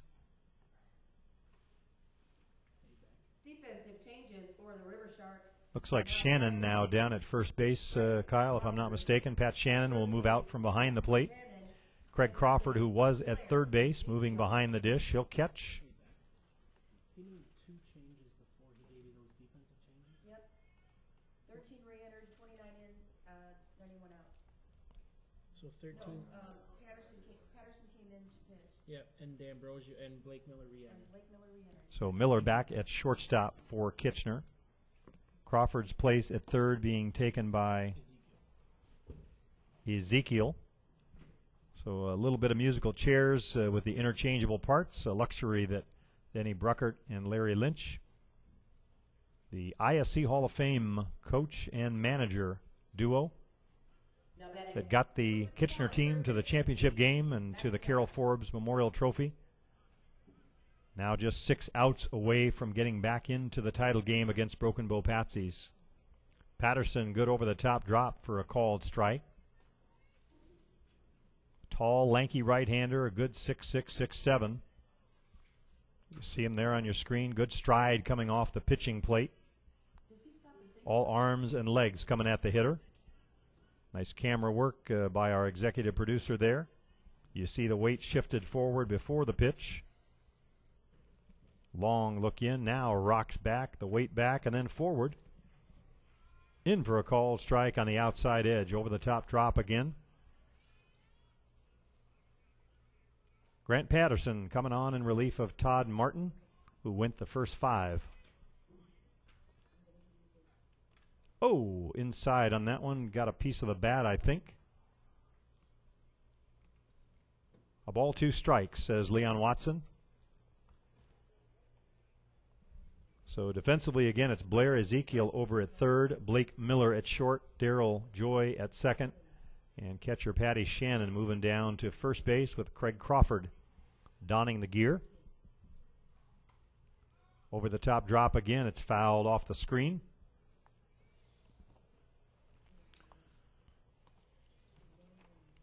Great leverage with those long arms and legs from Grant Patterson. Set at the waist. Drop ball, a good one over the top. That one falls off the table. Down on strikes is Keith McIntosh. Grant Patterson, we saw him pitch a few innings. Actually, just 1 inning. And he came away with 3 strikeouts, throwing very little pitches that inning. We got to look at him up in Moncton, too, as well. Came in after Moline had been impressing everybody with how hard he was throwing, and Patterson seemed like he was throwing just as hard. Big roundhouse rise ball swung on and missed by Nicky Shales. Shales hitless, 0 for 2 on the night. Reached on a fielder's choice back in the first. A strikeout victim of Todd Martin. His last time to the plate. Swing and a miss comes up empty, and quickly Patterson ahead, 0 and 2.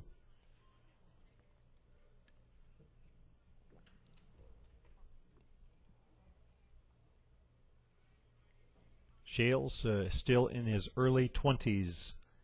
One of the bright rising stars in this sport of men's fastball. 1 ball and 2 strikes now. Grant Patterson on in relief, working against Nick Shales of Aspen. Rise ball upstairs. Shales lays off. On deck, Dale Levy. He'll be followed by Louis Joglar if we get that far. Aspen down to their final handful of outs in this game leading into the championship. Laced into left field, clean single for Nick Shales.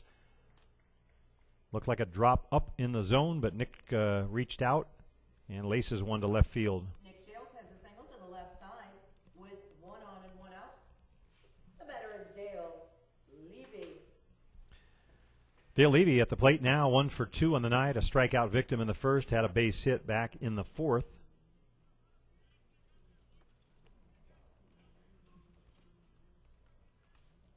Levy with 4 hits in the World Tournament thus far.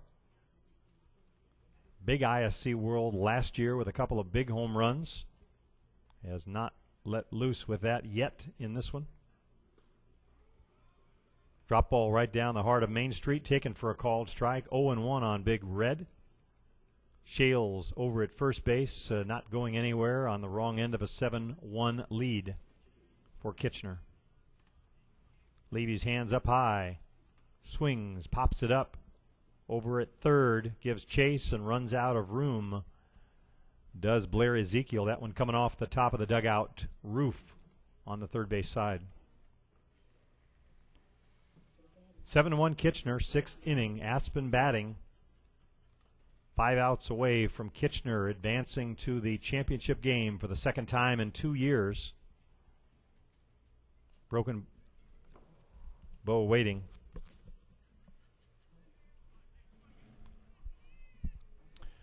So he comes set, winds, works, and that 4-6-3 double play to end the inning. Levy hits into a 6-4-3 double play to retire the side. And that will do it.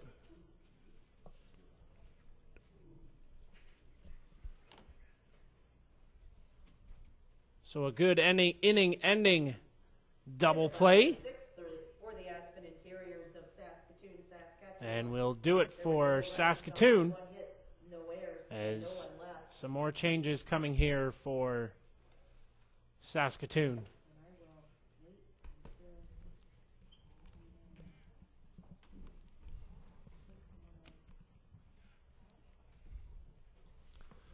You know, Jim, when you look at Grant Patterson, you see almost a physical clone of Adam Folker. They're both about the same size, same height, same physical stature.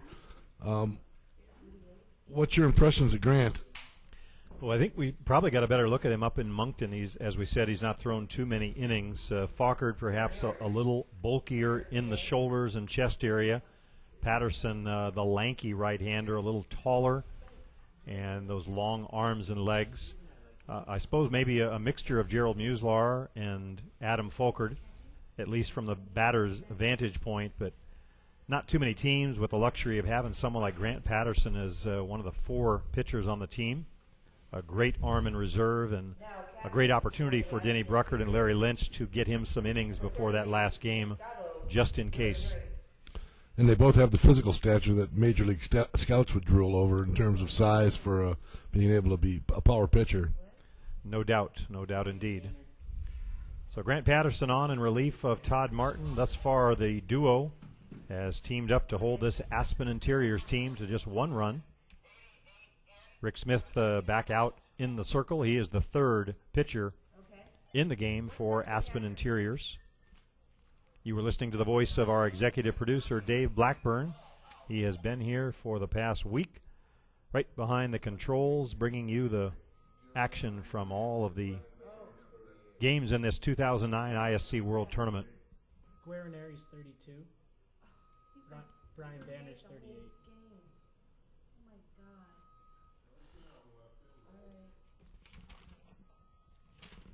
Brian Banner checking into the ball game to do some catching.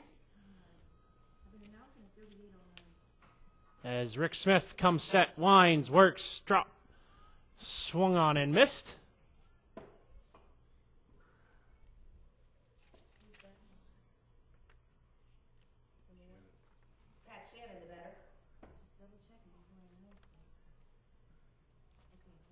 Pat Shannon at the plate as he waits on the Rick Smith offering. Here it comes, swung on and laced out into left field, and that'll find its way trickling right to the left fielder as Shannon standing up into second. Stand-up double down the left area. That was professional. Looks like Darren Box might actually have come into the ball game defensively. There's a big man out in left field. Darren playing the designated player position, so the ability to switch around. Fox went to left. Guarineri must be out because Banner replaced him catching.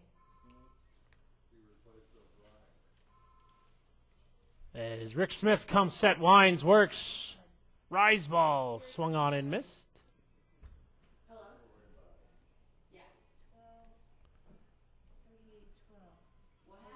Ezekiel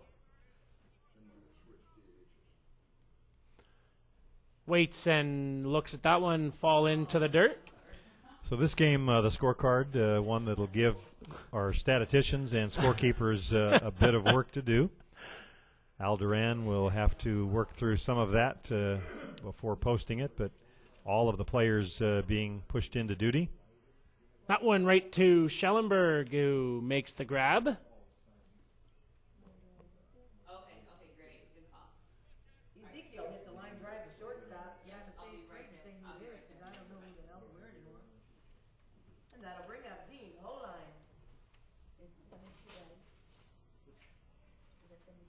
Derek Shackleton coming into the ball game as a pinch hitter now for Dean Moline. So just like you said, Jim, everybody getting an opportunity.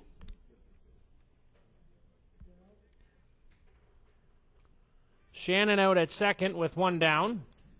Well, and I think perhaps for different reasons in a 7-1 ball game, you've got Kitchener obviously trying to make sure everyone is ready should they advance to that title game.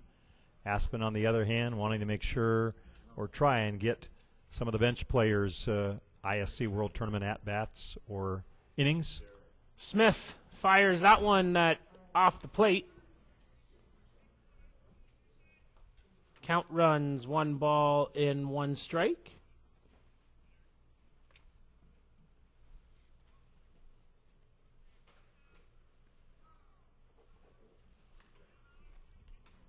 That one pumped in for strike 2. Takes the count to 1 ball and 2 strikes now.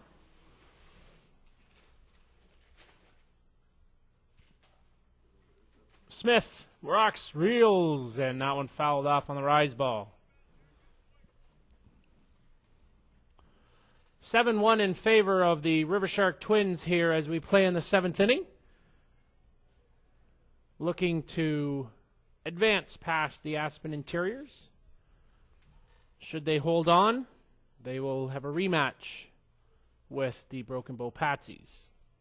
Smith fires, drop ball, swung on and missed as it skips away from Brian Banner, the new catcher. One down and a man out at second, and Pat Shannon straight out in the outfield. Sets, deals, that one will find the stands.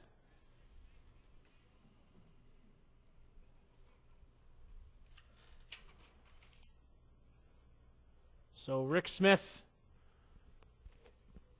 working. We've seen all 3 pitchers for Aspen tonight as he rocks, deals just off the plate, takes the count to 2 balls and 2 strikes. Glad you're with us here on ballparkradio.tv. We have one more broadcast coming your way here from the 2009 ISC World Tournament. Smith deals off speed over to Shales, who gathers it up like a vacuum cleaner and flips it to Joglar for 3 on the putout. Advancing 60 feet, Pat Shannon, the new first baseman. Moline will come to the plate trying to break out of a slump here. Reaching on base from a base on balls and a strikeout and a flyout. Rick Smith quickly to the glove, comes set. Hands held high and delivers that rise ball up and out of the zone. It's been all Rivershark Twins so far tonight in this 7-1 game as Smith delivers that drop ball that gets fouled down the screen. Kitchener jumped out to that 3-0 lead on the home run, the 3-run homer back in the first inning, and it really just seemed to set the tone. It put Aspen behind the 8 ball, and they've been trying to play catch-up ever since, never able to get untracked. Smith deals, rise, swing and a miss for strike number 2. Steve Mullally trying to find his rhythm here prior to the championship contest should they hang on for a win. Rick Smith sets, deals, rise ball again, same pitch, same result.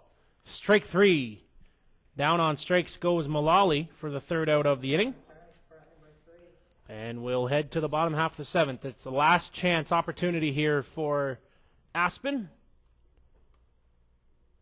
As we head, it will be There were no runs on 1 hit, no errors, and 1 left.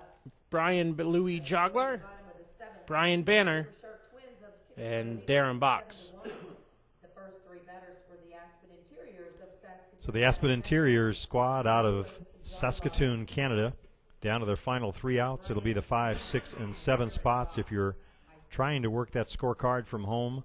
Sean O'Brien was the catcher, started in the 6th spot. Daryl Sandback came on as a pinch hitter, and then that spot taken by Brian Banner. So we'll see him second. Then Darren Box, who owns the only run produced by Aspen, the home run, as we watch Grant Patterson take his final warm-up tosses. Our viewers being reminded of the score, 7-1 in the 7th inning.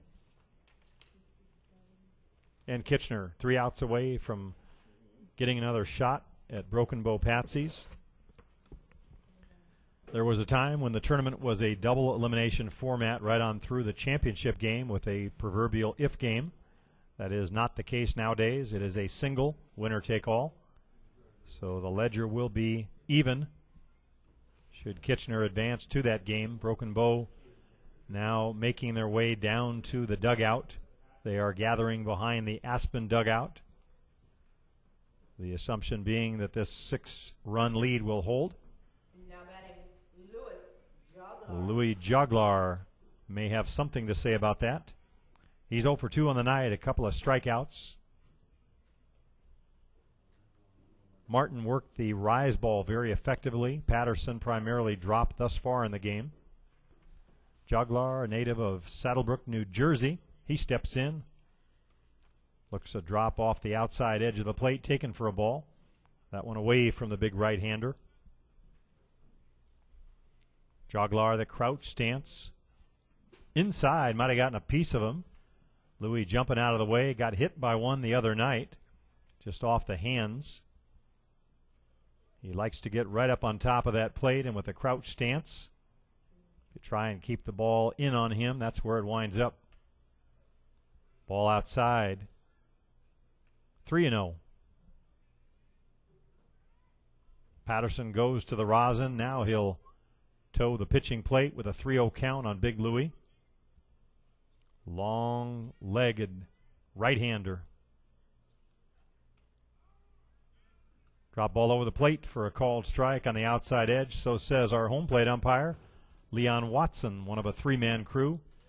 We'll have 5 umpires for the final. Inside again, missing. So Louis will head down to first base with a walk. As Aspen tries to climb back in this one with just 3 outs to go. The batter is Brian Banner, who came on to do the catching in place of O'Brien.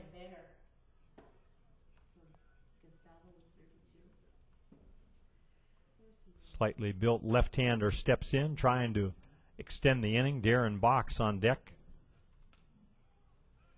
Over the top drop in for a called strike. That one splitting the uprights right down the middle. Meanwhile, Box will come around as you see him moving through your screen to the other on-deck circle. Laced out to shortstop, a one-hopper. They'll go to second, get one, back to first, and 2 outs in the inning. Nice double play. Miller to Joy to Shannon, 6-4-3.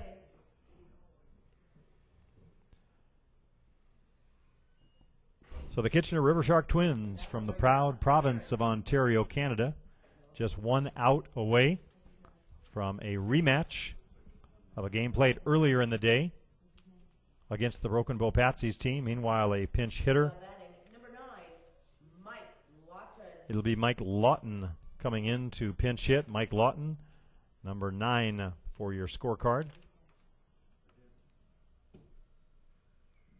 So Lawton coming on to bat for Darren Box. Lawton is a right-handed hitter. You see the view that Grant Patterson has right now as he tries to close it out to get to the promised land of the ISC championship game. Lawton, a native of Saskatoon, Saskatchewan. Good hard over the top drop ball in for a called strike. That one breaking away from the right-hander Lawton. Nice location by the big fellow Grant Patterson. There you see the long, lanky right-hander leaning back, now forward. Swing and a miss on a good rise ball. So Aspen Interiors, 4 wins in this tournament, 1 loss.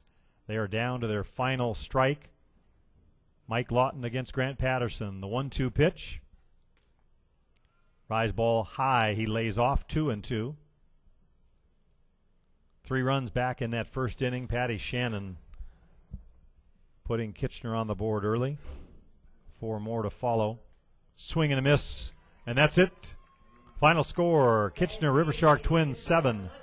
Aspen Interiors from Saskatoon 1. The Aspen Interiors team that finished second last year a third-place finish this year, an outstanding tournament. Aspen Interior. They won their first 2 games, 9-3 and 4-1 over Dolan Murphy and the Farm. A loss to Broken Bow Patsies.